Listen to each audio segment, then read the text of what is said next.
Doctor Sukhpreet Singh ji उद्योगी जिन्हां ने वीर दीप दे नाल लम्मा समा भी बिताया है, उन्हां दियां जिंदगी दियां साझां भी है ते अकाल पुरख वाहिगुरू ने उन्हां ते भी बख्शिश करी है कि उन्हां दियां विचारां जो गहरियां विचारां सी, इन्हां दे नाल दिल दियां विचारां भी करते रहे है।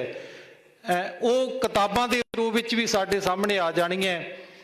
अकाल पुरख वाहिगुरू इन्हां ते बख्शिश करे, मेहर करे कि वो जिहड़ियां गल्लां ने साडे सामने आ जाण ते आ जाणगियां।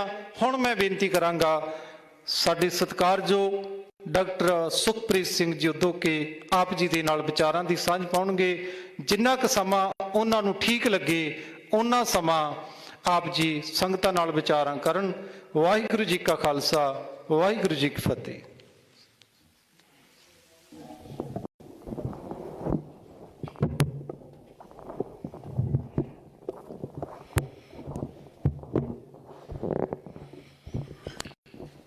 शब्द गुरु सतगुरु श्री गुरु गरीब निवास साहिब श्री गुरु ग्रंथ साहब महाराज की पावन पवित्र मुकद्दस गोद दे विच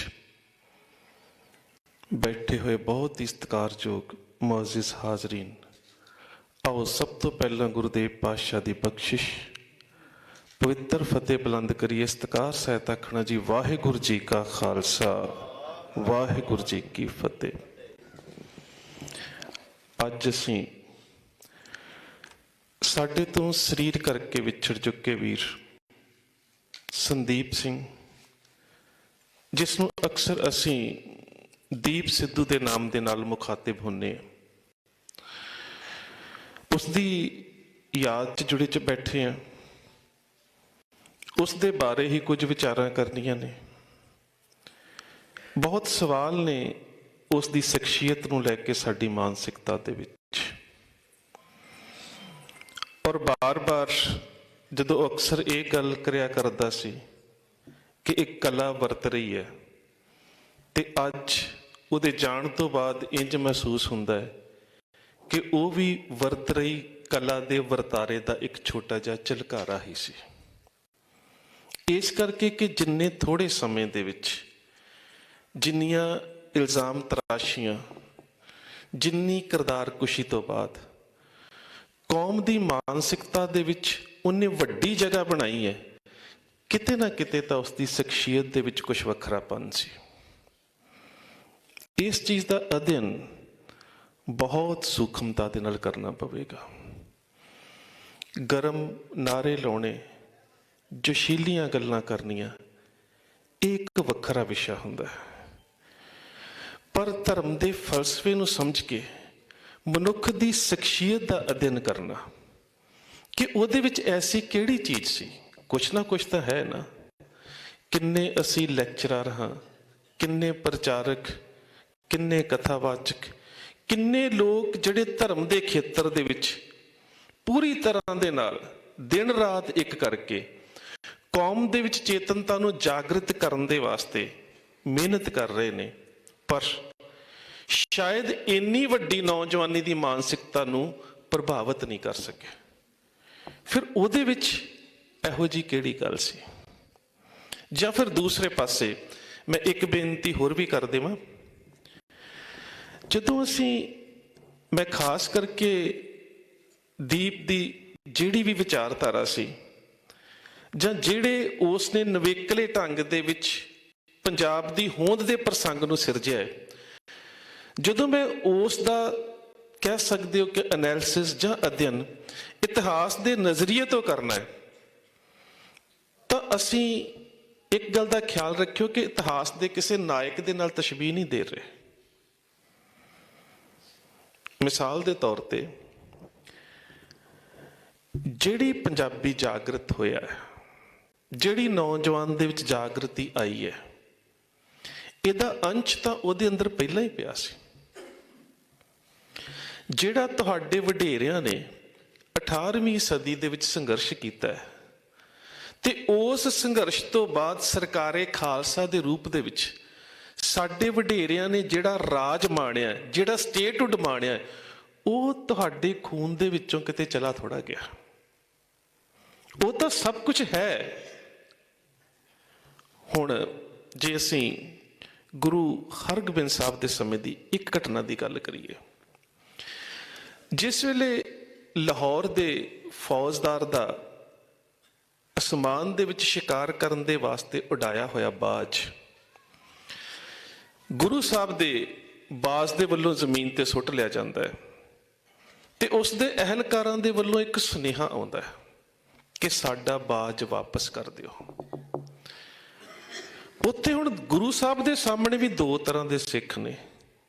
ਇੱਕ ਸਾਡੇ ਵਰਗੇ ਢਿੱਲੜ ਜੀ ਕਿਸਮ ਦੇ, ਜਿਹੜੇ ਕਹਿੰਦੇ ਪਾਤਸ਼ਾਹ ਵਾਪਸ ਕਰ ਦੇਣਾ ਚਾਹੀਦਾ ਹੈ, ਬਾਜ ਹੈ ਤਾਂ ਇੱਕ ਪੰਛੀ, ਇਹਦੇ ਤੋਂ ਲੜ ਕੇ ਕੀ ਲੈਣਾ ਹੈ।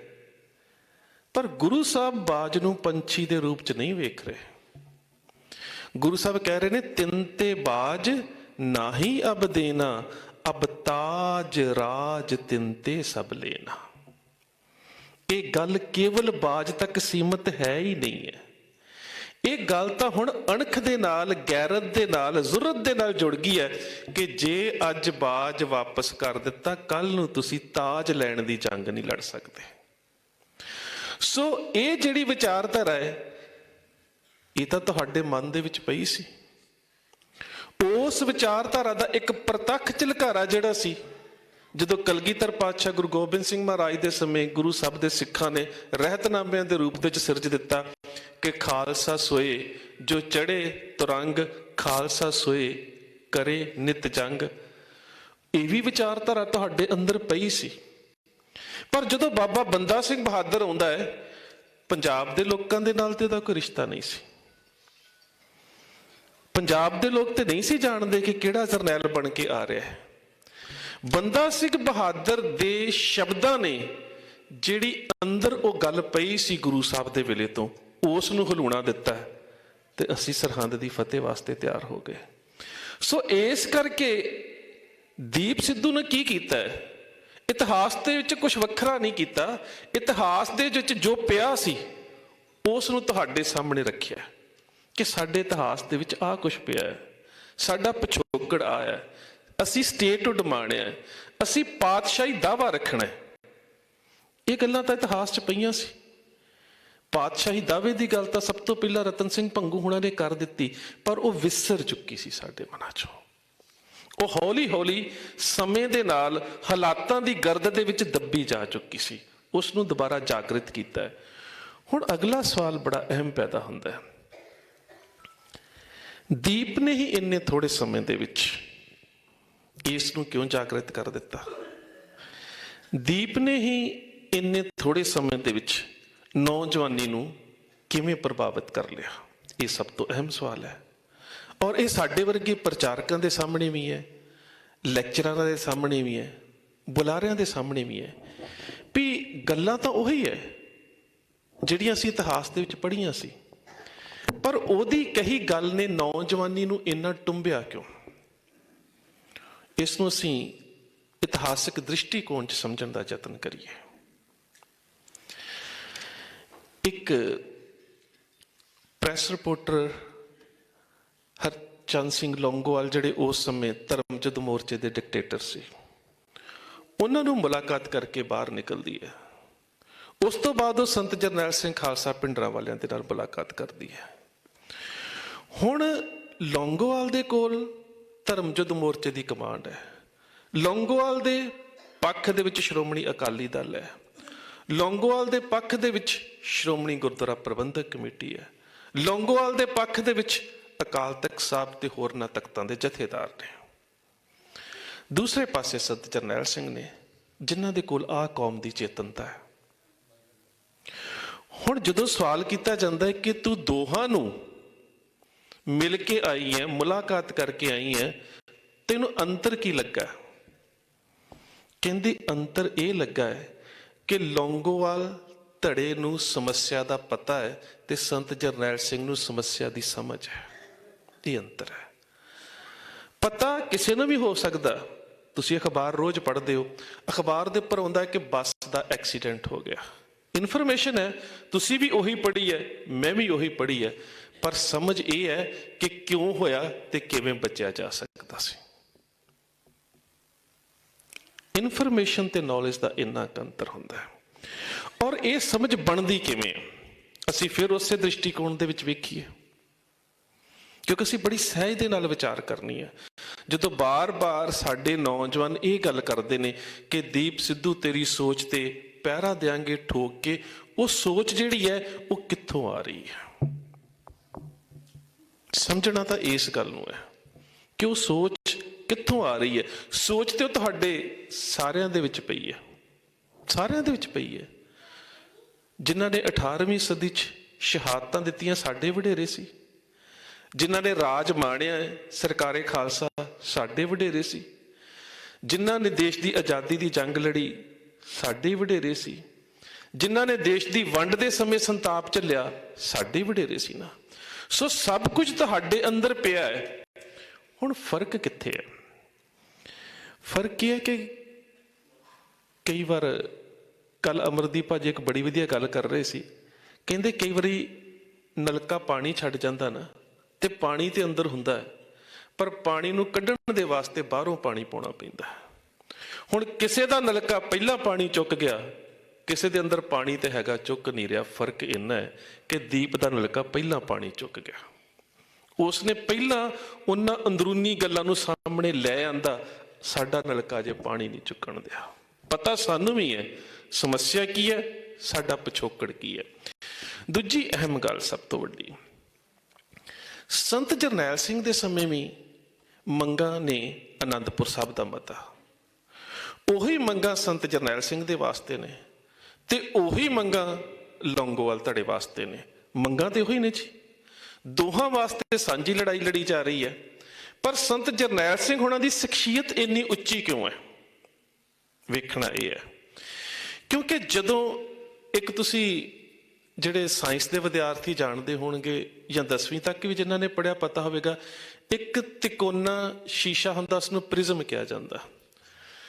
ਤੇ ਜਦੋਂ ਸਾਨੂੰ ਇਹ ਦੱਸਿਆ ਜਾਂਦਾ ਨਾ ਕਿ ਰੌਸ਼ਨੀ ਜਿਹੜੀ ਹੈ ਇਹ 7 ਰੰਗਾਂ ਤੋਂ ਬਣੀ ਹੋਈ ਹੈ, ਤੇ ਉਸ ਸ਼ੀਸ਼ੇ ਦੇ ਵਿੱਚੋਂ ਦੀ ਲੰਘਾ ਕੇ ਸਾਨੂੰ ਸਮਝਾਇਆ ਜਾਂਦਾ ਕਿ ਆਹ ਵੇਖੋ ਇਹਦੇ ਵਿੱਚੋਂ ਅਸੀਂ ਰੌਸ਼ਨੀ ਲਗਾਈ ਹੈ ਤੇ ਇਹਦੇ 7 ਰੰਗ ਨੇ, ਜਿਸ ਨੂੰ ਵਿਬਗਾਇਰ ਕਿਹਾ ਜਾਂਦਾ। ਜਾਂ ਫਿਰ ਜਦੋਂ ਬਾਰਿਸ਼ ਹੁੰਦੀ ਹੈ ਤੇ ਬਾਰਿਸ਼ ਹੋਣ ਤੋਂ ਬਾਅਦ ਬਿਲਕੁਲ ਮਿੱਟੀ ਕੱਟਾ ਬਹਿ ਜਾਂਦਾ ਹੈ ਤੇ ਅਸਮਾਨ ਦੇ ਵਿੱਚ ਜਿਹੜੀਆਂ ਲਮਕੀਆਂ ਹੋਈਆਂ ਪਾਣੀ ਦੀਆਂ ਬੂੰਦਾਂ ਨੇ ਬਿਲਕੁਲ ਕ੍ਰਿਸਟਲ ਕਲੀਅਰ, ਬਿਲਕੁਲ ਸਾਫ਼ ਰਹਿ ਜਾਂਦੀਆਂ ਨੇ, ਤੇ ਫਿਰ ਰੇਨਬੋ ਬਣਦੀ ਹੈ ਜਿਹਨੂੰ ਅਸੀਂ 7 ਰੰਗੀ ਪੀਂਘ ਕਹਿੰਦੇ ਹਾਂ। ਹੁਣ ਉਸ 7 ਰੰਗੀ ਪੀਂਘ ਦੇ ਬਣਨ ਦੇ ਵਾਸਤੇ ਜਾਂ ਪ੍ਰਿਜ਼ਮ ਦੇ ਵਿੱਚੋਂ ਰੌਸ਼ਨੀ ਦੇ ਰੰਗ ਵੇਖਣ ਦੇ ਵਾਸਤੇ 2 ਚੀਜ਼ਾਂ ਦਾ ਹੋਣਾ ਬਹੁਤ ਜ਼ਰੂਰੀ ਹੈ, ਇੱਕ ਸਾਫ਼ ਸ਼ੀਸ਼ਾ ਤੇ ਇੱਕ ਪਿੱਛੇ ਦਾ ਪ੍ਰਕਾਸ਼। ਜਿੰਨਾ ਚਿਰ ਇਹ ਦੋ ਚੀਜ਼ਾਂ ਨਹੀਂ ਹੈ ਉਹਨਾਂ ਤੇ ਅਸੀਂ ਕਰ ਹੀ ਨਹੀਂ ਸਕਦੇ। ਜੇ ਲੀਡਰਸ਼ਿਪ ਦਾ ਸ਼ੀਸ਼ਾ ਧੁੰਦਲਾ ਹੈ, ਉਹਦੇ ਵਿੱਚੋਂ ਚਿੱਟੀ ਲਾਈਟ ਚਿੱਟੀ ਨਿਕਲ ਜਾਵੇਗੀ, ਐਨਾਲਾਈਜ਼ ਨਹੀਂ ਹੋਵੇਗੀ, ਕਦੀ ਐਨਾਲਾਈਜ਼ ਨਹੀਂ ਹੋਵੇਗੀ। ਹੁਣ ਉਹੀ ਸਮੱਸਿਆ ਹੈ ਕਿ ਜਿਹੜੀ ਸਾਡੀ ਉਸ ਵੇਲੇ ਦੀ ਅਕਾਲੀ ਲੀਡਰਸ਼ਿਪ ਹੈ, ਉਹ ਕਹਿੰਦੀ ਹੈ ਕਿ ਇੰਨੀਆਂ ਕੁ ਸਮੱਸਿਆਵਾਂ ਨੇ ਤੇ ਇਹ ਮਿਲ ਜਾਣ ਤੇ ਮਸਲਾ ਹੱਲ ਹੋ ਜਾਵੇਗਾ। ਤੇ ਉਹਨਾਂ ਦੇ ਵਿੱਚੋਂ ਬਹੁਤੀਆਂ ਤੇ ਮਿਲ ਚੁੱਕੀਆਂ ਨੇ, ਮਸਲਾ ਹੱਲ ਅਜੇ ਵੀ ਨਹੀਂ ਹੋਇਆ। ਦਰਬਾਰ ਸਾਹਿਬ ਦੇ ਉੱਪਰ ਟ੍ਰੇਨ ਚੱਲ ਚੁੱਕੀ ਹੈ, ਇਹ ਵੀ ਆਨੰਦਪੁਰ ਸਾਹਿਬ ਦੇ ਮਤੇ ਦੀ ਮੰਗ ਸੀ। ਦਰਬਾਰ ਸਾਹਿਬ ਦੇ ਅੰਦਰੋਂ ਲਗਾਤਾਰ ਕੀਰਤਨ ਲਾਈਵ ਹੁੰਦਾ ਹੈ, ਇਹ ਵੀ ਆਨੰਦਪੁਰ ਸਾਹਿਬ ਦੇ ਮਤੇ ਦੀ ਮੰਗ ਸੀ। ਸੋ ਕਈ ਮੰਗਾਂ ਤੇ ਮੰਨੀਆਂ ਗਈਆਂ ਤੇ ਸਮੱਸਿਆ ਅਜੇ ਵੀ ਉੱਥੇ ਦੀ ਖੜੀ ਹੈ। ਉਹਦਾ ਕਾਰਨ ਕੀ ਸੀ ਕਿ ਜਿਹੜੇ ਸ਼ੀਸ਼ੇ 'ਚ ਉਹ ਵੇਖ ਰਹੇ ਸੀ ਨਾ, ਉਹਦੇ 'ਚ ਉਹ ਕ੍ਰਿਸਟਲ ਕਲੈਰਿਟੀ ਨਹੀਂ ਸੀ। ਪਰ ਜਦੋਂ ਸੰਤ ਜਰਨੈਲ ਸਿੰਘ ਉਸੇ ਸਮੱਸਿਆ ਨੂੰ ਇਸ ਆਪਣੇ ਪ੍ਰਿਜ਼ਮ ਦੇ ਵਿੱਚੋਂ ਦੀ ਵੇਖਦੇ ਸੀ ਤੇ ਕਹਿੰਦੇ ਸੀ ਕਿ ਜਿਹੜੀ ਰੌਸ਼ਨੀ ਆ ਰਹੀ ਹੈ ਉਹ ਆਜ਼ਾਦੀ ਦੀ ਹੈ ਤੇ ਇਹਦਾ ਹੱਲ ਵੀ ਆਜ਼ਾਦੀ ਹੈ, ਪਰ ਉਹਨਾਂ ਚਿਰ ਤੱਕ ਮਿਲ ਨਹੀਂ ਸਕਦੀ ਜਿੰਨਾ ਚਿਰ ਤੱਕ ਗੁਲਾਮੀ ਦਾ ਅਹਿਸਾਸ ਨਾ ਹੋਵੇ। ਗੱਲ ਇੱਥੇ ਖੜੀ ਸੀ। ਉਹ ਅਗਲੀ ਗੱਲ ਕਰ ਰਹੇ ਸੀ ਜਿਹੜੀ ਸਾਨੂੰ ਅੱਜ ਮਹਿਸੂਸ ਹੋ ਰਹੀ ਹੈ। ਅੱਜ ਵੇਖੋ ਜਿਹੜੀਆਂ ਸਾਡੀਆਂ ਕਿਸਾਨ ਯੂਨੀਅਨਾਂ ਸੀ, ਉਹਨਾਂ ਦੇ ਵੀ ਬਹੁਤ ਸਾਰੇ ਆਗੂ ਬਾਅਦ ਦੇ ਵਿੱਚ ਆਪਣੀਆਂ ਸਟੇਜਾਂ ਤੋਂ ਇਹ ਗੱਲ ਕਰਦੇ ਨੇ ਕਿ ਇਹ ਸਾਡੀ ਹੋਂਦ ਦੀ ਗੱਲ ਹੈ। ਬਹੁਤ ਤੁਸੀਂ ਕਿਸਾਨ ਲੀਡਰਾਂ ਨੂੰ ਸੁਣਿਆ ਹੋਵੇਗਾ, ਪਰ ਇਹ ਗੱਲ ਆਰੰਭ ਦੇ ਵਿੱਚ ਨਹੀਂ ਆਈ। ਜਦੋਂ ਪੰਜਾਬ ਦੀ ਨੌਜਵਾਨੀ ਦੇ ਅੰਦਰ ਇਸ ਪ੍ਰਸੰਗ ਨੂੰ, ਮੁਹਾਵਰੇ ਨੂੰ ਸਿਰਜ ਦਿੱਤਾ ਗਿਆ, ਫਿਰ ਇਹ ਗੱਲ ਹੋਣ ਦੀ ਜੰਗ ਦੇ ਉੱਪਰ ਆ ਗਈ। ਹੁਣ ਇਹੀ ਗੱਲ ਸੀ ਕਿ ਦੀਪ ਸਿੱਧੂ ਦੇ ਨਾਲ ਜਿੰਨੀ ਮੇਰੀ ਚਰਚਾ ਹੁੰਦੀ ਸੀ ਕਿਸਾਨੀ ਮੁੱਦਿਆਂ ਦੇ ਬਾਰੇ, ਤਾਰੀਖ ਦੇ ਬਾਰੇ, ਇਤਿਹਾਸ ਦੇ ਬਾਰੇ, ਤਾਂ ਜਿਹੜੇ ਇਹ 3 ਕਾਲੇ ਕਾਨੂੰਨ ਸੀ, ਚਾਹੇ ਉਹ ਟ੍ਰੇਡ ਐਂਡ ਕਮਰਸ ਐਕਟ ਸੀ, ਚਾਹੇ ਐਸੈਂਸ਼ੀਅਲ ਅਕੋਮੋਡਿਟੀ ਐਕਟ ਦੇ ਵਿੱਚ ਅਮੈਂਡਮੈਂਟਸ ਦੀ ਗੱਲ ਸੀ, ਜਾਂ ਫਿਰ ਕੰਟਰੈਕਟ ਫਾਰਮਿੰਗ ਦੀ ਗੱਲ ਸੀ, ਉਹ ਇਹਨਾਂ ਸਾਰਿਆਂ ਨੂੰ ਸਮਝਦਾ ਸੀ। ਪਰ ਜਦੋਂ ਉਸ ਸਾਰੀ ਸਮੱਸਿਆ ਨੂੰ ਉਹ ਗੁਰਬਾਣੀ ਦੀ ਰੌਸ਼ਨੀ ਦੇ ਵਿੱਚ ਵੇਖਦਾ ਸੀ ਨਾ, ਜਿਹੜੀ ਮੈਂ ਕਹਿੰਦਾ ਰੌਸ਼ਨੀ, ਤੇ ਉਸ ਰੌਸ਼ਨੀ ਦੇ ਵਿੱਚੋਂ ਜਿਹੜਾ ਉਹਦਾ ਸ਼ੁੱਧ ਹਿਰਦਾ, ਉਹਦਾ ਜਿਹੜਾ ਸੱਚਾ ਮਨ ਹੈ, ਜਦੋਂ ਉਹ ਐਨਾਲਾਈਜ਼ ਕਰਦਾ ਸੀ ਨਾ, ਤੇ ਉਹ ਕਹਿੰਦਾ ਸੀ, ਬਾਈ ਜੀ, ਜਿੰਨਾ ਚਿਰ ਤੱਕ ਤੁਹਾਡੇ ਕੋਲ ਸੱਤਾ ਨਹੀਂ ਹੈ, ਤਾਕਤ ਨਹੀਂ ਹੈ, ਬਿੱਲ ਆ ਜਾਣਗੇ, ਵਾਪਸ ਕਰਾ ਲਵਾਂਗੇ ਤੇ ਫਿਰ ਆ ਜਾਣਗੇ।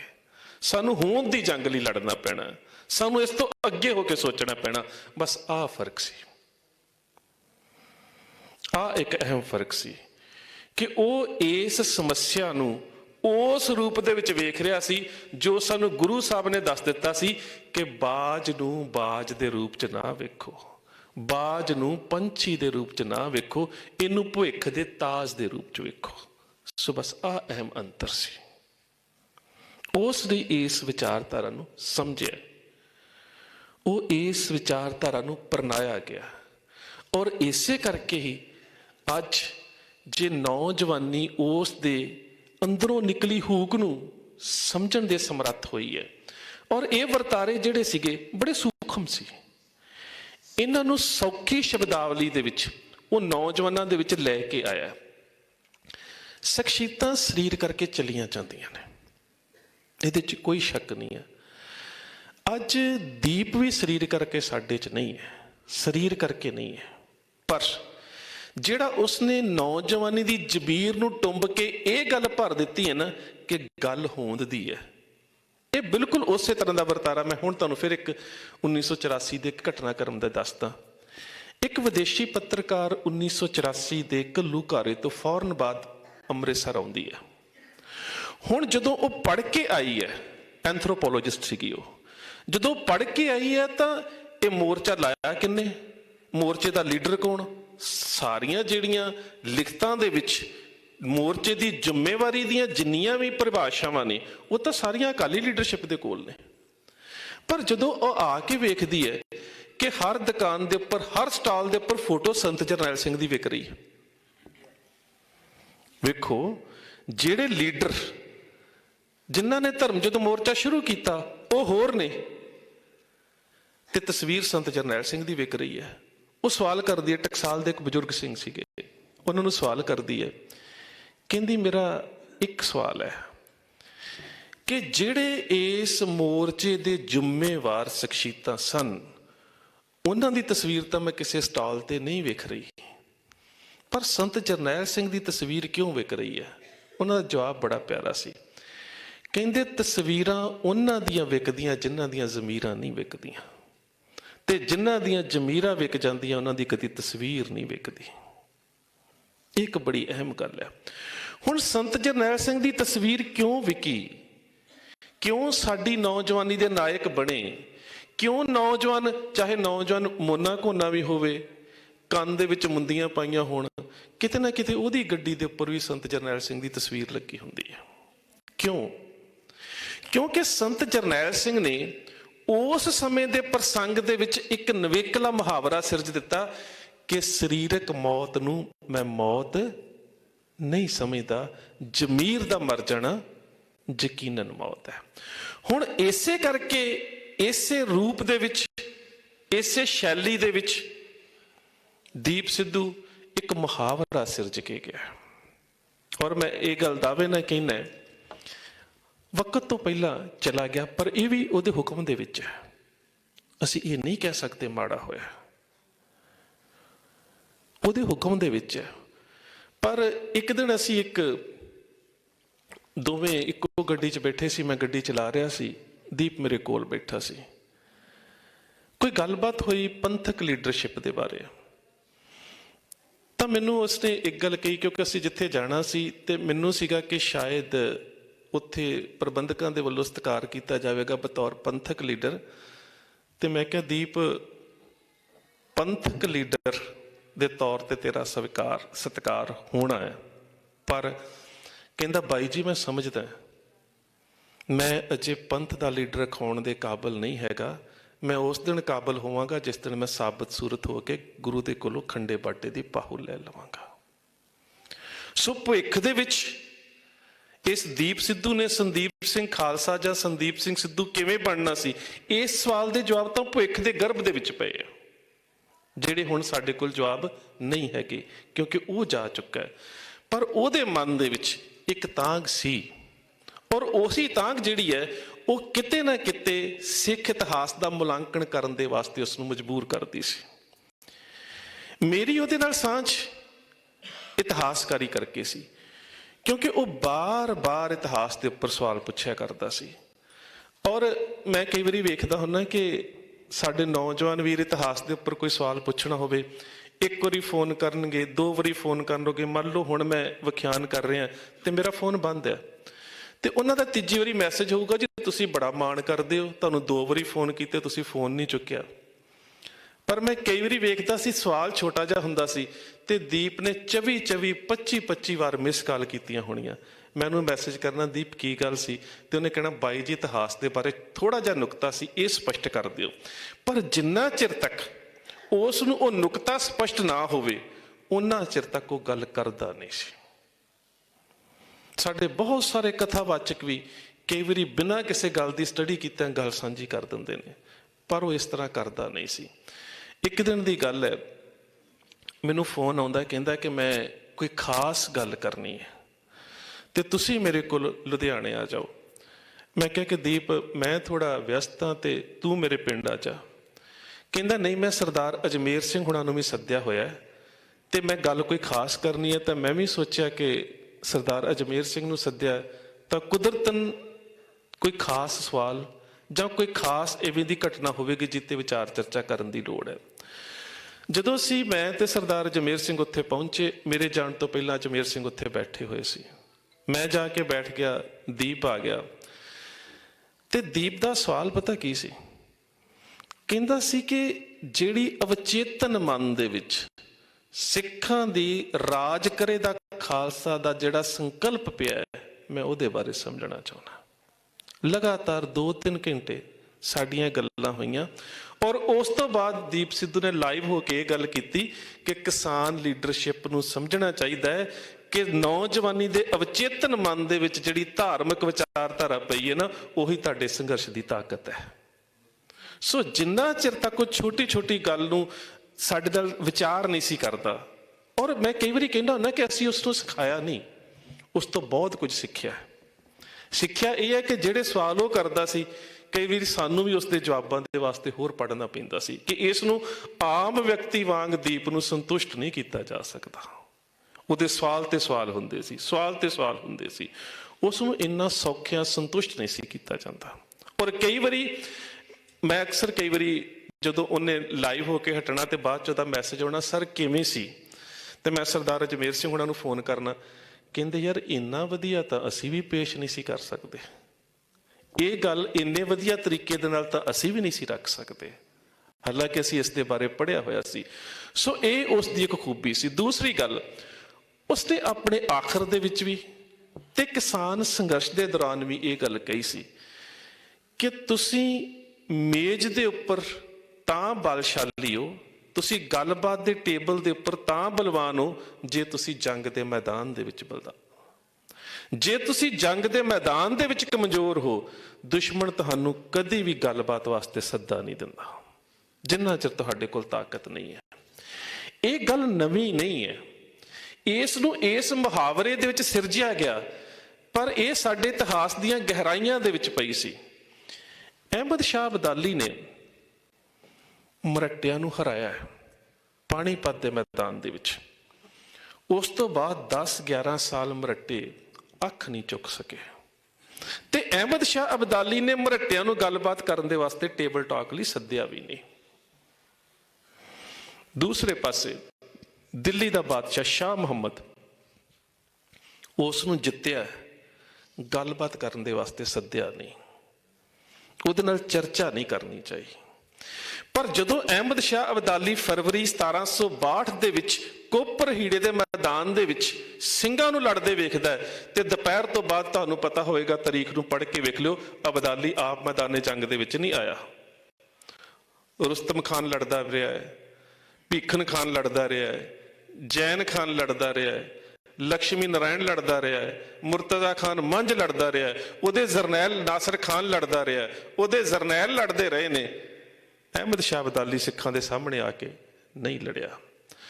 ਤੇ ਕੁਤਬਾ ਬਾਹਮਣੀਆਂ ਤੱਕ ਜਦੋਂ ਜੰਗ ਹੁੰਦੀ ਗਈ ਹੈ, ਅਖੀਰ ਤੇ ਜਾ ਕੇ ਜਦੋਂ ਇੱਕੋ ਹੀ ਛੱਪੜੀ ਪਾਣੀ ਦੀ ਢਾਬ, ਉਹਦੇ ਕੰਢੇ ਸਿੱਖ ਵੀ ਪਾਣੀ ਪੀ ਰਹੇ ਨੇ ਤੇ ਅਬਦਾਲੀ ਦੀਆਂ ਫੌਜਾਂ ਵੀ ਪਾਣੀ ਪੀ ਰਹੀਆਂ ਨੇ, ਉਹ ਹੰਬੀਆਂ ਹੋਈਆਂ ਨੇ, ਉਹ ਮਾਨਸਿਕ ਤੌਰ ਤੇ ਟੁੱਟ ਚੁੱਕੀਆਂ ਨੇ। ਪਰ ਉਸੇ ਸ਼ਾਮ ਨੂੰ ਸਿੱਖਾਂ ਦਾ ਜਰਨੈਲ ਸਰਦਾਰ ਜੱਸਾ ਸਿੰਘ ਆਹਲੂਵਾਲੀਆ 30-40 ਲਾਸ਼ ਦੇ ਕੋਲ ਸਾਹਮਣੇ ਖੜਾ ਹੋ ਕੇ ਇਹ ਅਰਦਾਸ ਕਰ ਰਿਹਾ, ਪਾਤਸ਼ਾਹ ਤਤ ਖਾਲਸਾ ਰਹਿ ਗਇਓ ਸੋ ਖੋਟ ਗਵਾਏ। ਪਾਤਸ਼ਾਹ ਜਿਹੜੇ ਝੜਨ ਵਾਲੇ ਸੀ ਝੜ ਗਏ ਆ, ਜਿਹੜੇ ਰਹਿ ਗਏ ਉਹ ਸਵੇਰੇ ਲੜਨਗੇ। ਇਹ ਹੌਸਲਾ ਸੀ। ਔਰ ਇਹ ਜਿਹੜਾ ਤੁਹਾਡਾ ਮੈਦਾਨੀ ਜੰਗ ਦੇ ਵਿੱਚ ਜੂਝਣ ਦਾ ਤੇ ਤੁਹਾਡੀ ਲੀਡਰਸ਼ਿਪ ਦੀ ਜਿਹੜੀ ਮੈਦਾਨੀ ਜੰਗ ਦੇ ਵਿੱਚ ਨੈਤਿਕਤਾ ਦੀ ਜਿਹੜੀ ਤੁਹਾਡੀ ਕੁਆਲਿਟੀ ਸੀ, ਜਿਹੜੀ ਤੁਹਾਡੀ ਆਪਣੇ ਅਸੂਲਾਂ ਪ੍ਰਤੀ ਦ੍ਰਿੜਤਾ ਸੀ, ਇਸੇ ਜੰਗ ਦੇ ਵਿੱਚ ਲੜਦਿਆਂ, ਕਿਉਂਕਿ ਇਹ ਜਿਹੜੀ ਜੰਗ ਹੈ, ਇੱਕ ਹੁੰਦਾ ਸੀ ਕਿ ਇਹਨੇ ਮੈਦਾਨ ਮੱਲ ਕੇ ਲੜਨਾ, ਇਹ ਸੀ ਚੱਲ ਕੇ ਲੜਨਾ। ਮਿਸਲ ਮੰਡ ਅਬ ਕਬੇ ਨਾ ਪਾਵੋ, ਰਲ ਮਿਲ, ਅੱਗੇ ਸ਼ਬਦਾਂ ਦਾ ਖੜ ਤੁਰ, ਪੰਥ ਬਚਾਓ। ਇਹਦੇ ਵਿੱਚ ਸਿੱਖਾਂ ਨੂੰ ਅੱਗੇ ਵਧਣਾ ਵੀ ਪੈ ਰਿਹਾ ਸੀ ਤੇ ਨਾਲ ਲੜਨਾ ਵੀ ਪੈ ਰਿਹਾ ਸੀ। ਇੱਕ ਹੁੰਦੀ ਹੈ ਇੱਕ ਮੈਦਾਨ ਮਿੱਥ ਲਿਆ ਗਿਆ, ਉਸ ਮੈਦਾਨ ਦੇ ਵਿੱਚ ਲੜਾਈ ਹੋਵੇਗੀ, ਦੋਵੇਂ ਫੌਜਾਂ ਆਮੋ ਸਾਹਮਣੇ। ਪਰ ਇੱਥੇ ਵਹੀਰ ਦੇ ਵਿਚਕਾਰ ਬੱਚੇ, ਬੁੱਢੇ ਤੇ ਬੀਬੀਆਂ ਨੇ, ਆਲੇ ਦੁਆਲੇ ਮਿਸਲਾਂ ਦੇ ਸਿੰਘ ਨੇ, ਤੇ ਉਹਨਾਂ ਨੂੰ ਇੱਕ ਘੇਰੇ ਦੇ ਰੂਪ ਵਿੱਚ ਤੋੜ ਕੇ ਸੁਰੱਖਿਅਤ ਵੀ ਕੱਢਣਾ, ਲੜਨਾ ਵੀ ਤੇ ਤੁਰਨਾ ਨਹੀਂ। ਜਿਸ ਨੂੰ ਹਰੀ ਰਾਮ ਗੁਪਤਾ ਕਹਿੰਦਾ ਹੈ ਕਿ ਸਿੱਖਸ ਵਰ fighting and walking and fighting. ਉਹ ਤੁਰ ਰਹੇ ਸੀ ਤੇ ਲੜ ਰਹੇ ਸੀ, ਲੜ ਰਹੇ ਸੀ ਤੇ ਤੁਰ ਰਹੇ ਸੀ।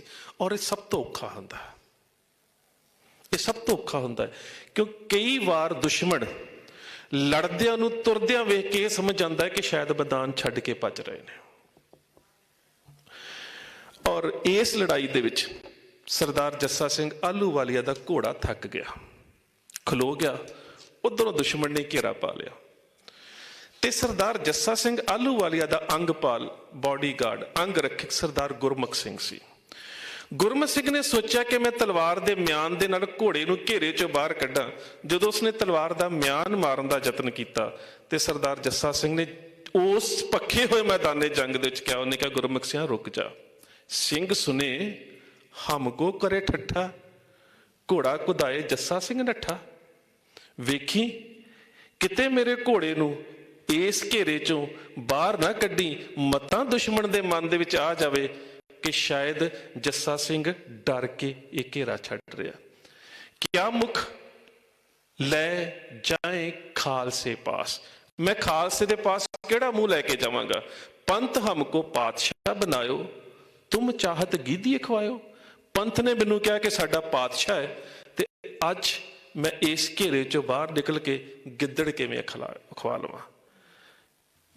ਫਿਰ ਕਹਿੰਦੇ ਕਿ ਕਿਆ ਮੁਖ ਲਏ ਬੈਠੇ ਦੀਵਾਨ, ਕਰੇ ਸਿੰਘ ਮਸ਼ਕਰੀ ਆਨ। ਸਿੰਘ ਤਾਂ ਮੈਨੂੰ ਮਸ਼ਕਰੀਆਂ ਕਰ ਕਰਕੇ ਜੀਣ ਜੋਗਾ ਨਹੀਂ ਛੱਡਣਗੇ ਜੇ ਮੈਂ ਇਸ ਘੇਰੇ ਚੋਂ ਘੋੜਾ ਬਾਹਰ ਕਰ ਲਿਆ। ਹੁਣ ਇਹ ਜਿਹੜੀ ਜੰਗ ਦੇ ਅੰਦਰ ਦ੍ਰਿੜਤਾ ਹੈ, ਇਹ ਸਭ ਕੁਝ ਕਿਸ ਗੱਲ ਤੇ ਲੈ ਕੇ ਆਉਂਦੀ ਹੈ ਤੁਹਾਨੂੰ ਕਿ ਤੁਸੀਂ ਜੰਗ ਦੇ ਮੈਦਾਨ ਦੇ ਵਿੱਚ ਇੰਨੇ ਦ੍ਰਿੜ ਸੀ, ਇੰਨੇ ਬਹਾਦਰ ਸੀ ਕਿ ਅਗਲੇ 3 ਦਿਨਾਂ ਦੇ ਵਿੱਚ ਅਹਿਮਦ ਸ਼ਾਹ ਅਬਦਾਲੀ, ਜਿਹੜਾ ਏਸ਼ੀਆ ਦਾ ਆਪਣੇ ਆਪ ਨੂੰ ਸਭ ਤੋਂ ਵੱਡਾ ਜਰਨੈਲ ਸਮਝਦਾ ਹੈ, ਉਹ ਆਪਣੇ 2 ਕਾਸਦ, 2 ਮਸੰਜਰ ਤੇ ਨਾਲ ਇੱਕ ਸਾਥੀ ਬਾਬਾ ਆਲਾ ਸਿੰਘ ਪਟਿਆਲੇ ਵਾਲਿਆਂ ਦਾ ਨਾਨੂ ਸਿੰਘ ਗਰੇਵਾਲ, ਇਹਨਾਂ 3 ਨੂੰ ਭੇਜਦਾ ਹੈ ਕਿ ਜਾਓ ਜਾ ਕੇ ਸਿੱਖਾਂ ਦੇ ਨਾਲ ਮੇਰੀ ਸੁਲਾਹ ਕਰਵਾ ਦਿਓ। ਉਹ ਗੱਲਬਾਤ ਕਰਨ ਦੇ ਵਾਸਤੇ, ਟੇਬਲ ਟਾਕ ਦੇ ਵਾਸਤੇ ਆਉਂਦੇ ਨੇ। ਕਿਉਂ? ਕਿਉਂਕਿ ਤੁਸੀਂ ਮੈਦਾਨੇ ਜੰਗ ਦੇ ਵਿੱਚ ਸਟਰੋਂਗ ਸੀ। ਤੁਸੀਂ ਮੈਦਾਨੇ ਜੰਗ ਦੇ ਵਿੱਚ ਤਗੜੇ ਸੀ।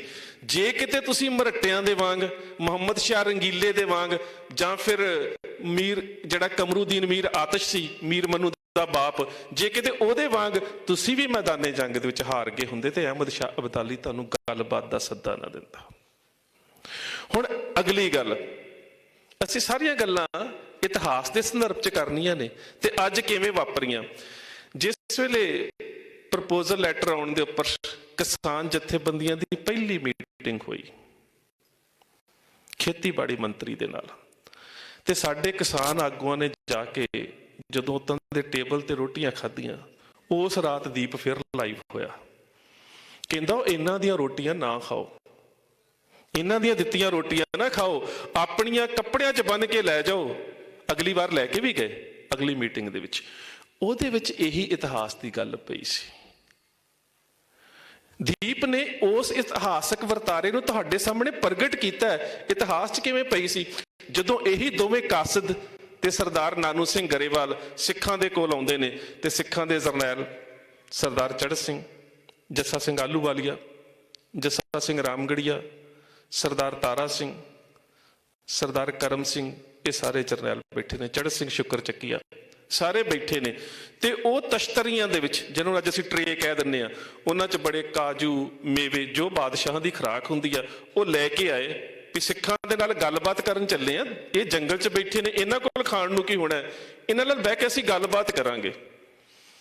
ਤੇ ਜਦੋਂ ਉਹ ਸਭ ਕੁਝ ਅੱਗੇ ਰੱਖਿਆ ਨਾ ਸਿੱਖਾਂ ਦੇ, ਤੇ ਉਧਰੋਂ ਸਿੱਖਾਂ ਨੇ ਵੀ ਆਪਣੀਆਂ ਪੋਟਲੀਆਂ ਦੇ ਵਿੱਚੋਂ ਭੁੱਜੇ ਛੋਲੇ ਕੱਢ ਕੇ ਸਾਹਮਣੇ ਵਿਛਾ ਲਏ। ਉਹ ਕਹਿੰਦੇ ਕਿ ਅਸੀਂ ਸਾਰੇ ਇਕੱਠੇ ਬਹਿ ਕੇ ਖਾਵਾਂਗੇ, ਇਹ ਅਸੀਂ ਲੈ ਕੇ ਆਏ ਆ। ਕਹਿੰਦੇ ਨਹੀਂ, ਬਿਲਕੁਲ ਨਹੀਂ, ਪੇਸ਼ਕਸ਼ ਦੇ ਵਿੱਚ ਦੁਸ਼ਮਣ ਵੱਲੋਂ ਦਿੱਤੀ ਚੀਜ਼ ਨਹੀਂ ਖਾਧੀ ਜਾਂਦੀ। ਇਹ ਤਾਂ ਨੈਤਿਕਤਾ ਦੀ ਹਾਰ ਹੈ ਨਾ। ਕਿਸੇ ਦੇ ਕੋਲੋਂ ਖਾ ਕੇ ਭਾਵ ਹੈ ਕਿ ਲੂਣ ਖਾ ਲੈਣਾ ਜਾਂ ਕਿਸੇ ਦਾ ਦਿੱਤਾ ਖਾ ਲੈਣਾ, ਫਿਰ ਤਾਂ ਸਾਨੂੰ ਤੁਹਾਡੇ ਪ੍ਰਤੀ ਇੱਕ ਸੌਫਟ ਕਾਰਨਰ ਰੱਖਣੀ ਪਵੇਗੀ। ਤੁਸੀਂ ਆਪਣਾ ਖਾਓ, ਅਸੀਂ ਆਪਣਾ ਖਾਵਾਂਗੇ, ਫਿਰ ਅੱਗੇ ਗੱਲਬਾਤ ਚੱਲੇਗੀ। ਫਿਰ ਉਸ ਗੱਲਬਾਤ ਦੇ ਵਿੱਚ ਹੁੰਦਾ ਕੀ ਹੈ, ਇਸ ਗੱਲ ਨੂੰ ਫਿਰ ਸਮਝਣ ਦੀ ਲੋੜ ਹੈ।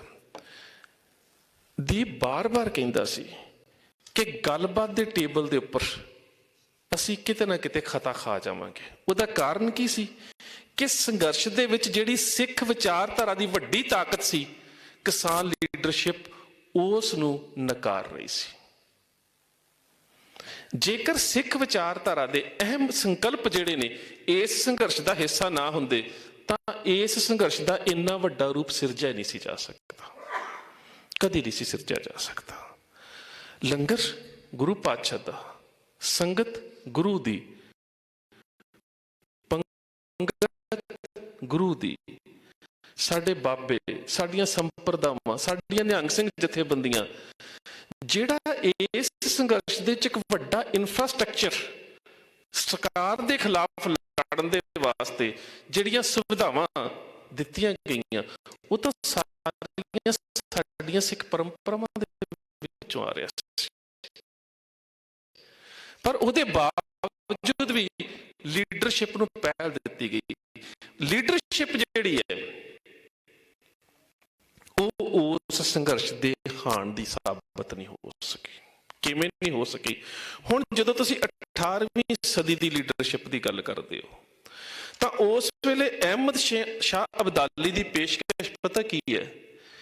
ਕਹਿੰਦਾ ਵੇਖੋ, ਅਸੀਂ ਤੁਹਾਨੂੰ ਇੱਕ ਜੰਗ ਦੇ ਵਿੱਚ ਲੜਦਿਆਂ ਵੇਖ ਲਿਆ, ਲੰਬੀ ਲੜਾਈ ਅਸੀਂ ਤੁਹਾਡੇ ਨਾਲ ਨਹੀਂ ਲੜ ਸਕਦੇ। ਇੱਕ ਜੰਗ ਦੇ ਵਿੱਚ ਅਸੀਂ ਲੜਦਿਆਂ ਵੇਖ ਲਿਆ, ਲੰਬੀ ਲੜਾਈ ਅਸੀਂ ਤੁਹਾਡੇ ਨਾਲ ਨਹੀਂ ਲੜ ਸਕਦੇ। ਪਰ ਜੇਕਰ ਚਾਹੁੰਦੇ ਹੋ ਤੁਸੀਂ ਵੀ ਸ਼ਾਂਤੀ ਦੇ ਨਾਲ ਰਹੋ ਤੇ ਅਸੀਂ ਵੀ ਤੁਹਾਡੇ ਤੇ ਹਮਲਾ ਨਾ ਕਰੀਏ, ਤੇ 6 ਮਹੀਨਿਆਂ ਬਾਅਦ ਤੁਸੀਂ ਕੁਛ ਉਹਨਾਂ ਸਮਿਆਂ 'ਚ ਜਿਹੜੀਆਂ ਫਸਲਾਂ ਹੁੰਦੀਆਂ ਸੀ, ਝੋਨਾ ਉਦੋਂ ਪੰਜਾਬ 'ਚ ਨਹੀਂ ਸੀ ਹੁੰਦਾ, ਤੁਸੀਂ ਕੁਛ ਜਵਾਰ, ਮੋਠ, ਬਾਜਰਾ, ਗਵਾਰਾ, ਮੱਕੀ, ਜਿਹੜੀਆਂ ਉਦੋਂ ਫਸਲਾਂ ਹੁੰਦੀਆਂ ਸੀ, ਇਹਦੇ ਵਿੱਚੋਂ ਬਾਦਸ਼ਾਹ ਨੂੰ ਦੇ ਦਿਆ ਕਰੋ ਤੇ ਤੁਸੀਂ ਇਸ ਇਲਾਕੇ ਦੇ ਵਿੱਚ ਰਾਜ ਭਾਗ ਵਾਂਗੂ ਰਹਿ ਸਕਦੇ ਹੋ, ਪਰ ਬਾਦਸ਼ਾਹ ਜਿਹੜਾ ਉਹ ਅਹਿਮਦ ਸ਼ਾਹ ਅਬਦਾਲੀ ਹੋਵੇਗਾ। ਪਰ ਤੁਹਾਡੇ ਸਿਰ ਵੱਡੇ ਜਾਣ ਦੇ, ਜਨਤਕ ਤੌਰ ਤੇ ਕਤਲੇਆਮ ਕਰਨ ਦੇ ਫਤਵੇ ਨਹੀਂ ਜਾਰੀ ਹੋਣਗੇ, ਤੁਹਾਡੇ ਪਰਿਵਾਰਾਂ ਨੂੰ ਨਹੀਂ ਮਾਰਿਆ ਜਾਵੇਗਾ, ਤੁਹਾਡਾ ਲਾਹੌਰ ਦੇ ਵਿੱਚ ਕਤਲੇਆਮ ਨਹੀਂ ਕੀਤਾ ਜਾਵੇਗਾ।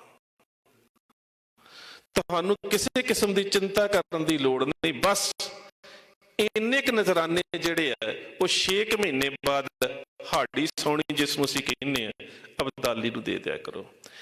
ਜੇ ਅੱਜ ਦੇ ਨਜ਼ਰੀਏ 'ਚ ਵੇਖੀਏ ਤਾਂ ਕਿੰਨਾ ਸੌਖਾ ਹੈ ਕਿ 6 ਮਹੀਨਿਆਂ ਬਾਅਦ ਇੰਨੇ ਨਜ਼ਰਾਨੇ ਦੇ ਦਿਓ, ਜਾਨ ਬਚਦੀ ਹੈ ਤੁਹਾਡੇ ਬੱਚਿਆਂ ਦੀ, ਤੁਹਾਡੇ ਪਰਿਵਾਰ ਦੀ। ਪਰ ਗੱਲ ਕਿੱਥੇ ਆ? ਉਹ ਕਹਿੰਦੇ ਆ ਕਿ ਇਹ ਨਜ਼ਰਾਨੇ ਦੇਣ ਤੋਂ ਬਾਅਦ ਆਪਣੀ ਜਾਨ ਬਚਾਉਣ ਦਾ ਮਤਲਬ ਹੈ ਅਹਿਮਦ ਸ਼ਾਹ ਅਬਦਾਲੀ ਨੂੰ ਆਪਣਾ ਬਾਦਸ਼ਾਹ ਮੰਨਣਾ। ਗੱਲ ਤਾਂ ਇੱਥੇ ਅੜੀ ਹੈ। ਤੇ ਜਿਹੜਾ ਫਿਰ ਉਹ ਜਵਾਬ ਦਿੰਦੇ ਨੇ, ਉਸ ਨੂੰ ਸਰਦਾਰ ਸੋਹਣ ਸਿੰਘ ਸੀਤਲ ਨੇ ਬੜੇ ਪਿਆਰੇ ਸ਼ਬਦਾਂ 'ਚ ਲਿਖਿਆ।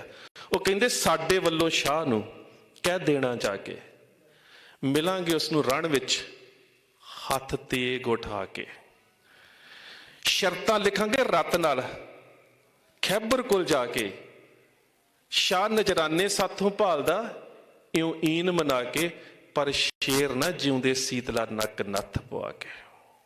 ਗੱਲ ਕੇਵਲ ਤੇ ਕੇਵਲ ਜਾਨ ਬਚਾਉਣ ਦੀ ਨਹੀਂ ਹੈ, ਗੱਲ ਆਜ਼ਾਦੀ ਦੀ ਹੈ, ਗੱਲ ਉੱਚ ਮਿਆਰੀ ਨੈਤਿਕ ਕਦਰਾਂ ਕੀਮਤਾਂ ਦੀ ਹੈ। ਗੱਲ ਇਹ ਹੈ ਕਿ ਅਸੀਂ ਆਜ਼ਾਦ ਤੌਰ ਤੇ ਪੰਜਾਬ ਦੀ ਧਰਤੀ ਦੇ ਪੁੱਤਰ, ਅਸੀਂ ਪੰਜਾਬ 'ਚ ਕਿਵੇਂ ਵਿਚਰਨਾ ਹੈ। ਗੱਲ ਇੱਥੋਂ ਦੀ ਹੈ। ਸੋ ਹੁਣ ਇਹ ਜਿਹੜੀ ਸਾਰੀ ਵਾਰਤਾਲਾਪ ਹੈ, ਇਹ ਟੇਬਲ ਟਾਕ ਹੈ। ਪਰ ਟੇਬਲ ਟਾਕ ਦੇ ਵਿੱਚ ਤੁਹਾਡਾ ਪੱਖ ਤਗੜਾ ਕਿਉਂ ਹੈ? ਤੁਸੀਂ ਕਿਉਂ ਅਬਦਾਲੀ ਨੂੰ ਵੰਗਾਰ ਲਿਆ? ਕਿਉਂਕਿ ਤੁਸੀਂ ਜੰਗ ਦੇ ਵਿੱਚ ਵੀ ਵੰਗਾਰ ਚੁੱਕੇ ਸੀ। ਜੇ ਤੁਸੀਂ ਜੰਗ ਦੇ ਵਿੱਚ ਝੁਕ ਗਏ ਹੁੰਦੇ, ਤੁਸੀਂ ਟੇਬਲ ਟਾਕ ਦੇ ਵਿੱਚ ਕਦੀ ਅਬਦਾਲੀ ਨੂੰ ਵੰਗਾਰ ਨਾ ਸਕਦੇ। ਸੋ ਇਹੀ ਗੱਲ ਦੀਪ ਸਿੱਧੂ ਕਹਿੰਦਾ ਸੀ ਕਿ ਜਿੰਨਾ ਚਿਰ ਤੱਕ ਸੰਘਰਸ਼ ਦੇ ਵਿੱਚ ਤੁਸੀਂ ਸਟਰੋਂਗ ਹੋ, ਤੁਸੀਂ ਟੇਬਲ ਟਾਕ ਦੇ ਵਿੱਚ ਵੀ ਉਨੇ ਹੀ ਤਗੜੇ ਬਣ ਕੇ ਆਪਣੇ ਆਪ ਨੂੰ ਪ੍ਰਗਟ ਕਰੋ। ਔਰ ਉਹੀ ਗੱਲ ਹੋਈ 26 ਜਨਵਰੀ ਤੋਂ ਬਾਅਦ। ਜਿਸ ਤਰ੍ਹਾਂ ਦਾ ਨੈਰੇਟਿਵ ਸੈੱਟ ਕੀਤਾ ਗਿਆ, ਜਿਸ ਤਰ੍ਹਾਂ ਦਾ ਵਰਤਾਂਤ ਸਿਰਜਿਆ ਗਿਆ, ਜੋ ਕੁਝ ਹਕੂਮਤ ਦੇ ਮੀਡੀਆ ਨੇ ਕਹਿਣਾ ਸੀ, ਉਹੀ ਸਾਡੀ ਕਿਸਾਨ ਲੀਡਰਸ਼ਿਪ ਨੇ ਕਿਹਾ, ਬਿਲਕੁਲ ਉਹੀ ਕੁਝ ਕਿਹਾ।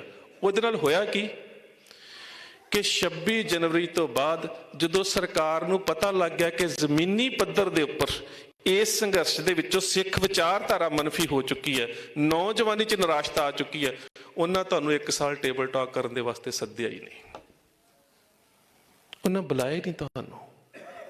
ਪਰ ਜਿਸ ਦਿਨ ਤੁਸੀਂ ਮੈਦਾਨੇ ਜੰਗ ਦੇ ਵਿੱਚ ਤਾਕਤਵਰ ਸੀ, ਹਰ ਦੂਜੇ ਦਿਨ ਚਿੱਠੀ ਆਉਂਦੀ ਸੀ, ਖੇਤੀ ਮੰਤਰੀ ਨਾਲ ਗੱਲ ਕਰੋ, ਫਲਾਣੇ ਨਾਲ ਗੱਲ ਕਰੋ, ਸਕੱਤਰ ਦੇ ਨਾਲ ਗੱਲ ਕਰੋ, PM ਆਫਿਸ ਦੇ ਨਾਲ ਫੋਨ ਆਉਂਦੇ ਸੀ। ਕਿਉਂ ਆਉਂਦੇ ਸੀ?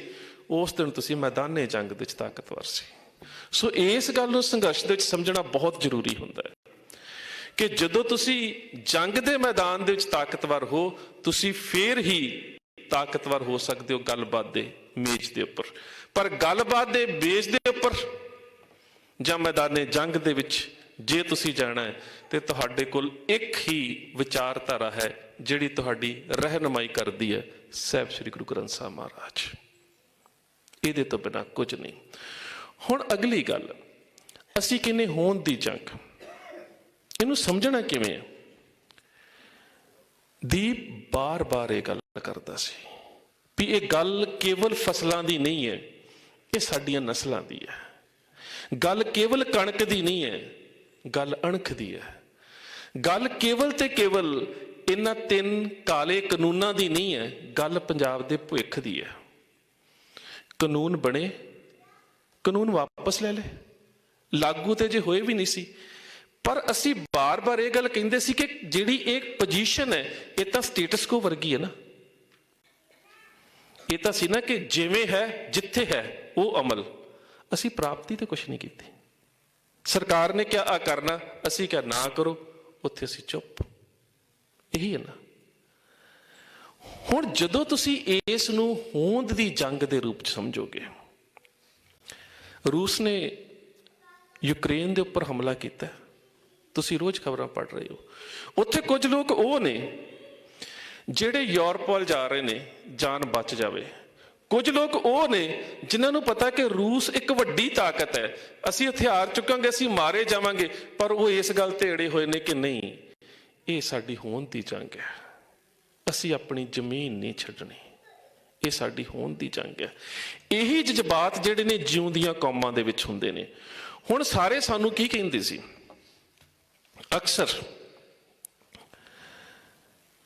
ਜਦੋਂ ਅਸੀਂ ਬੈਠ ਕੇ ਕਈ ਵਾਰ ਚਰਚਾ ਕਰਦੇ ਸੀ ਤਾਂ ਇੱਕ ਗੱਲ ਸਾਡੇ ਸਾਹਮਣੇ ਆਉਂਦੀ ਸੀ ਕਿ ਸਾਡੀ ਬਹੁਤ ਸਾਰੀ ਲੀਡਰਸ਼ਿਪ ਕਹਿੰਦੀ ਹੈ ਧਰਮ ਨੂੰ ਲਾਂਭੇ ਰੱਖ ਕੇ ਆਓ।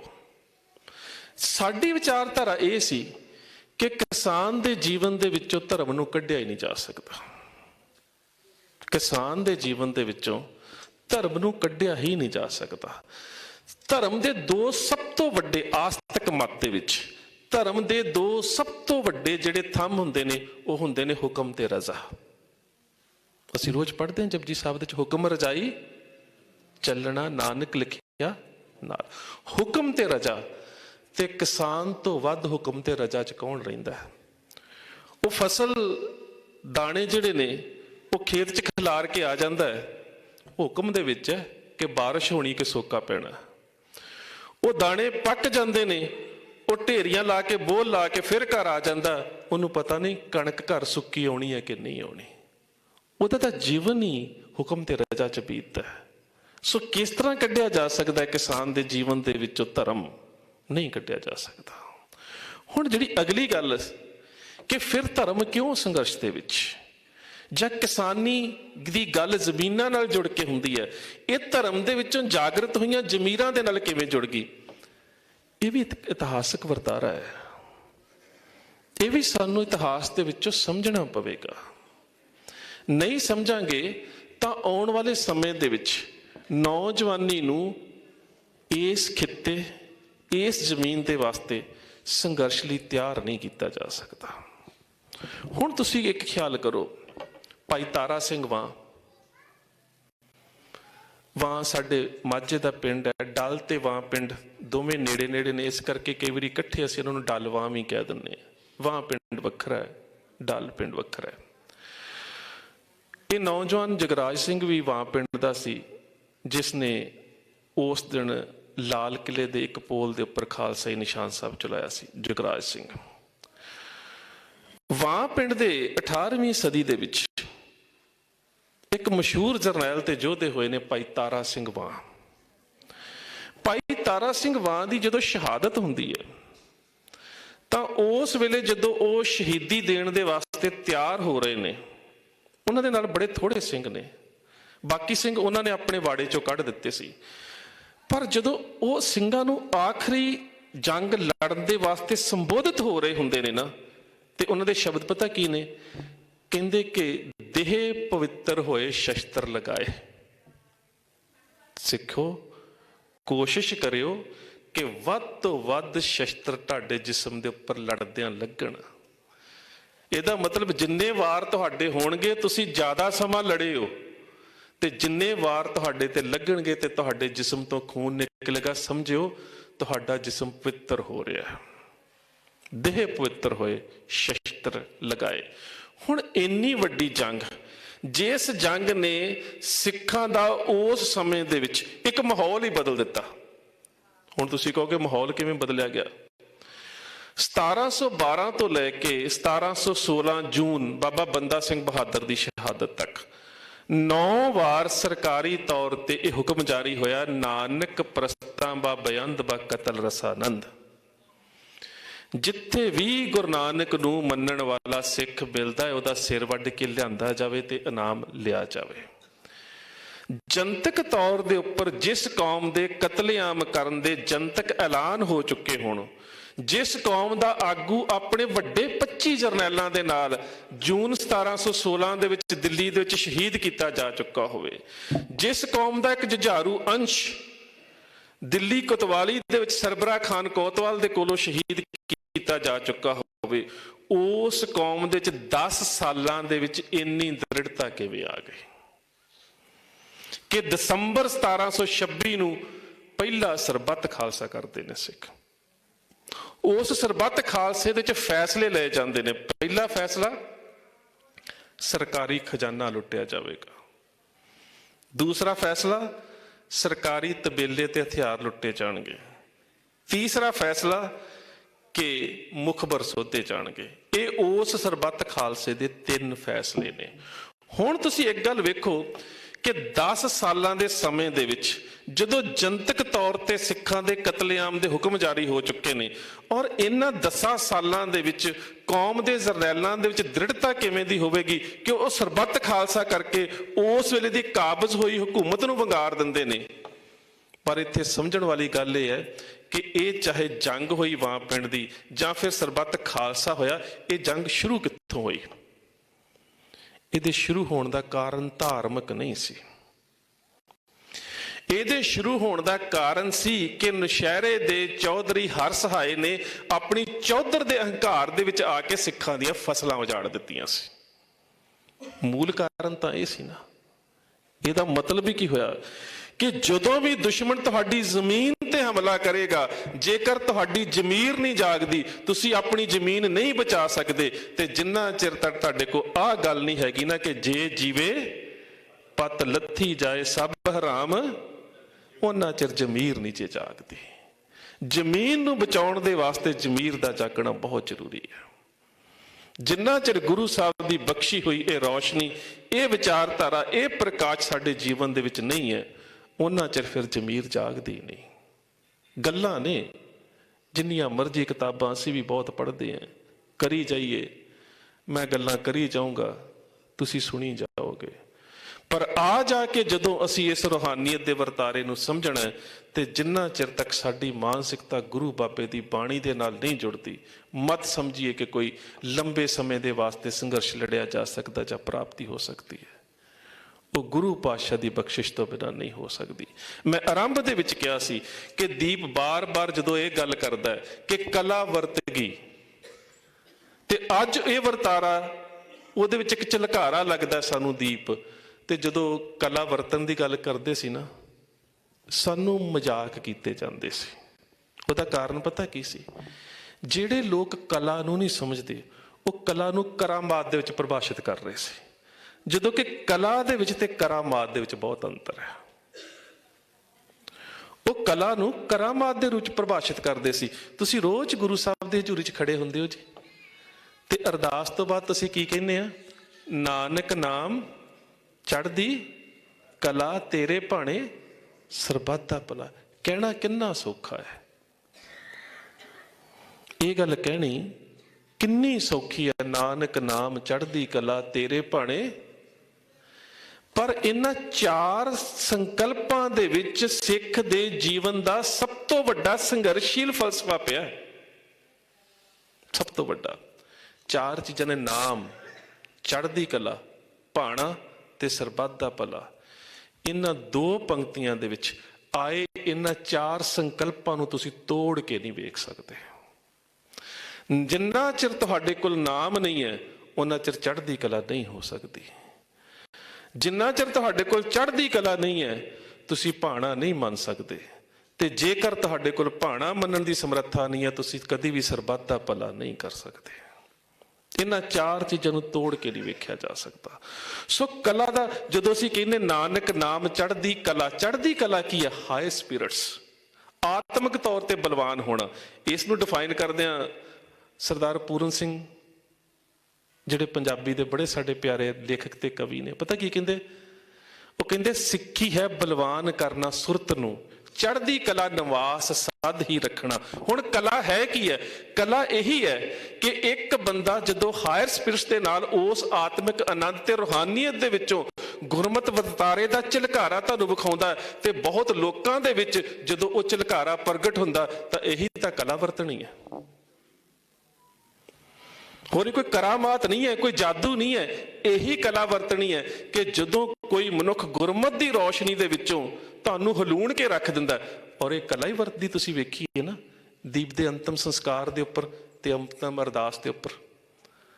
कदी सोचिया सी कि सरकारी रिपोर्टां दे विच भी 5 लाख तो उपर दा इकट्ठ होवे ते किसी दी एक जुत्ती भी ना गवाचे? ये की सी? ये कोई मनुख जां मेरे वर्गा स्टेज सकत्तर कंट्रोल कर सकदा सी लोकां दी भावनावां नूं? बिल्कुल नहीं। ये तो उस गुरु पातशाह की रहमत सी। मनुख दे वास्ते विच तां उत्थे कुछ भी नहीं सी। और सच जाणिओ असीं तां उस सारी रात सोची जांदे सी कि जिहड़ा दीवान टोडरमल हाल है इहदी समर्था तां केवल 75,000 व्यक्ति तो भी घट है। भी जे इकट्ठ वध हो गया तो होवेगा की इत्थे? ते जे किते माड़ी जी भी कोई भगदड़ मच गई तो जिन्ना इत्थे नुकसान होना उहदा जिम्मेवार कौन होवेगा? अक्सर मैनूं पता लोग कमेंट करके ना मेरे कह रहे सीगे जी तुसीं स्टेज ते घबराए लग रहे हो। घबराहट नहीं सी। सवेर तो लैके शाम तक इस गल की चिंता सी कि किसी शरारती ने एक छोटी जी चिंगारी भी सुट दी तो साडे कोलों सांभिया नहीं जाना कुछ। इस गल का डर सी, इस गल का एक खौफ सी। सो गल ये कि जे 18वीं सदी दे विच असीं एक लंबा संघर्ष लड़िया तो उहदे पिछे भी साडियां जमीनां दे नाल जुड़ियां होईयां साडियां ज़मीरां सी। अगली गल आ जाती है कि जदों दीप नूं एक सवाल किया गया निशाना की है तुहाडा, तां जवाब सी पातशाही दावा। हुण ओह पातशाही दावा कित्थों आ रहा? जदों असीं पातशाही दावे की गल करने ना तो पहली गल तो गुरुदेव पातशाह तो पुछनी पैनी है जिन्हां नूं असीं कहने सज्जन सच्चा सिर शाहां दे। सो गुरु नूं पुछना पैना कि पातशाह तू ते पातशाहां दा पातशाह है ते पातशाही दावा सिख दे वरतारे च किवें आवे? जिन्ना चिर तक तुसीं इस गल का अध्ययन नहीं करोगे उन्ना चिर तक होंद दी जंग पातशाही दावे नूं मन दे विच रख के लड़ी किवें जांदी है ते हलेमी राज की गल किवें प्रगट हुंदी है, इहनूं समझिया नहीं जा सकता। क्योंकि दुनिया के उपर बादशाह थोड़े होए ने, किते किन्ने बादशाह होए ने। दुनिया दे च पीर फकीर दरवेश थोड़े होए ने, किते बहुत होए ने, गिणती कोई नहीं। हर धर्म दे विच बादशाह भी होए ने, फकीर भी होए ने।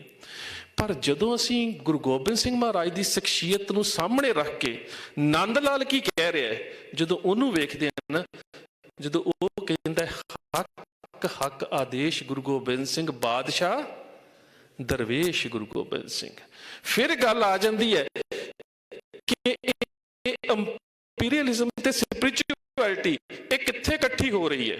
बड़ी अजीब गल है। दरवेश भी है ते बादशाह भी है, गुरु बादशाह भी है ते दरवेश भी है। इंज ते कदी होया ही नहीं कि कोई बादशाह भी होवे ते दरवेश भी होवे।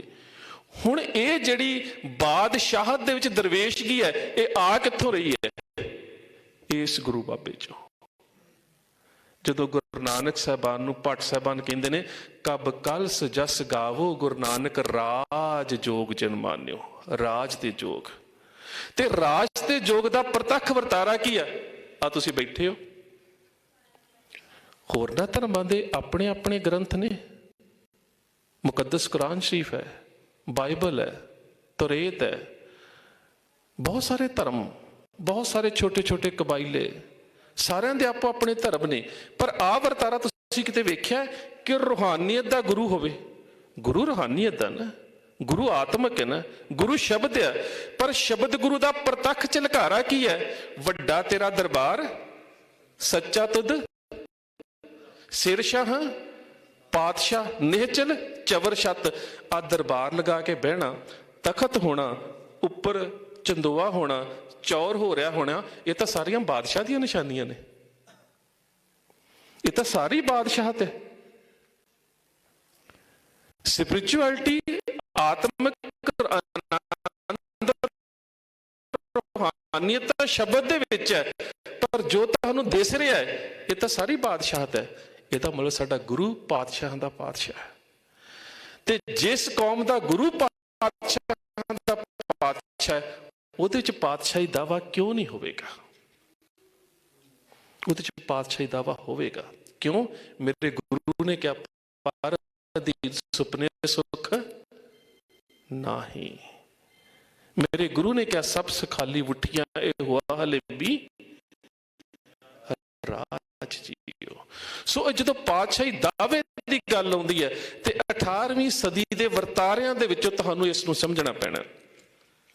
ਨਾਦਰ ਸ਼ਾਹ ਨੇ ਹਮਲਾ ਕੀਤਾ, ਵਕਤ ਦਾ ਮੈਨੂੰ ਦੱਸ ਦਿਓ ਜੀ, ਇਹ ਨਾ ਹੋਵੇ ਕਈ ਵਾਰੀ ਸੁਣ ਰਹੇ ਸਰੋਤੇ ਜਿਹੜੇ ਹੁੰਦੇ ਨੇ ਨਾ ਉਹ ਬੋਰ ਹੋ ਜਾਂਦੇ ਤੇ ਬੁਲਾਰਾ ਆਪਣੇ ਲੋਰ 'ਚ ਬੋਲੀ ਜਾਂਦਾ। ਜਦੋਂ ਸਮਾਪਤ ਕਰਨਾ ਹੋਇਆ ਮੈਨੂੰ ਦੱਸ ਦਿਓ ਤੁਸੀਂ। ਨਾਦਰ ਸ਼ਾਹ ਹਮਲਾ ਕਰਦਾ ਹਿੰਦੁਸਤਾਨ ਦੇ ਉੱਪਰ ਤੇ ਨਾਦਰ ਸ਼ਾਹ ਦਾ ਸਿੱਖ ਜਗ੍ਹਾ ਜਗ੍ਹਾ ਦੇ ਉੱਪਰ ਜਿੱਥੇ ਵੀ ਸਿੱਖਾਂ ਦਾ ਦਾਅ ਲੱਗਦਾ ਹੈ, ਦਿੱਲੀ ਤੋਂ ਲੈ ਕੇ ਰੋਹਤਾਸ ਤੱਕ ਉਸ ਦਾ ਰਾਹ ਰੋਕਦੇ ਨੇ, ਉਸ ਨੂੰ ਲੁੱਟਦੇ ਵੀ ਨੇ। ਅਖੀਰ ਨਾਦਰ ਸ਼ਾਹ ਲਾਹੌਰ ਦੇ ਗਵਰਨਰ ਦੇ ਨਾਲ ਇੱਕ ਵਾਰਤਾਲਾਪ ਕਰਦਾ ਹੈ। ਕਹਿੰਦਾ ਇਹ ਕੌਣ ਨੇ ਜਿਨ੍ਹਾਂ ਨੇ ਲੁੱਟਿਆ? ਉਹ ਕਹਿੰਦਾ ਸਿੱਖ। ਕਹਿੰਦਾ ਰਹਿੰਦੇ ਕਿੱਥੇ ਨੇ? ਕਹਿੰਦਾ ਜੰਗਲਾਂ ਦੇ ਵਿੱਚ। ਕਹਿੰਦਾ ਘਰ ਕਿੱਥੇ ਨੇ? ਕਹਿੰਦਾ ਘੋੜਿਆਂ ਦੀਆਂ ਕਾਠੀਆਂ। ਕਹਿੰਦਾ ਪਾਉਂਦੇ ਕੀ ਹੈ? ਕਹਿੰਦਾ ਇੱਕ ਭੂਰਾ ਹੁੰਦਾ, ਕਈ ਵਾਰੀ ਨੰਗੇ ਪਿੰਡੇ ਹੁੰਦੇ ਨੇ। ਕਹਿੰਦਾ ਖਾਂਦੇ ਕੀ ਹੈ? ਕਹਿੰਦਾ ਰੁੱਖਾਂ ਦੇ ਪੱਤੇ ਖਾ ਕੇ ਵੀ ਗੁਜ਼ਾਰਾ ਕਰ ਲੈਂਦੇ ਨੇ। ਕਹਿੰਦਾ ਖਵਾਉਂਦਾ ਕੌਣ ਹੈ? ਕਹਿੰਦਾ ਇਹ ਤਾਂ ਨਹੀਂ ਪਤਾ, ਦੋ ਜਵਾਬ ਨਹੀਂ ਮੈਂ ਦੇ ਸਕਦਾ। ਖਾਂਦੇ ਕਿਵੇਂ ਹੈ, ਖਵਾਉਂਦਾ ਕੌਣ ਹੈ, ਪਰ ਮੈਂ ਇੱਕ ਗੱਲ ਦੱਸਦਾ ਵੀ ਖਾਣ ਦਾ ਢੰਗ ਕੀ ਹੈ। ਉਹ ਕਹਿੰਦਾ ਉਹ ਕੀ ਹੈ? ਕਹਿੰਦਾ ਲੰਗਰ ਤਿਆਰ ਕਰਦੇ ਨੇ, ਨਗਾਰਾ ਵਜਾਉਂਦੇ ਨੇ ਤੇ ਫਿਰ ਕਹਿੰਦੇ ਨੇ ਭੂਖਾ ਦੇਤ ਆਵਾਜ਼ਾਂ ਕੋਈ ਆਵੋ ਦੇਗ ਤਿਆਰ ਗੁਰ ਹੋਈ। ਫਿਰ ਨਗਾਰਾ ਵਜਾ ਕੇ ਕਹਿੰਦੇ ਨੇ ਵੀ ਸਾਡਾ ਲੰਗਰ ਤਿਆਰ ਜੇ ਕੋਈ ਦੁਸ਼ਮਣ ਵੀ ਸਾਡੇ ਨਗਾਰੇ ਦੀ ਆਵਾਜ਼ ਸੁਣਦੇ ਆ ਤੇ ਆ ਕੇ ਲੰਗਰ ਛਕ ਲਵੇ।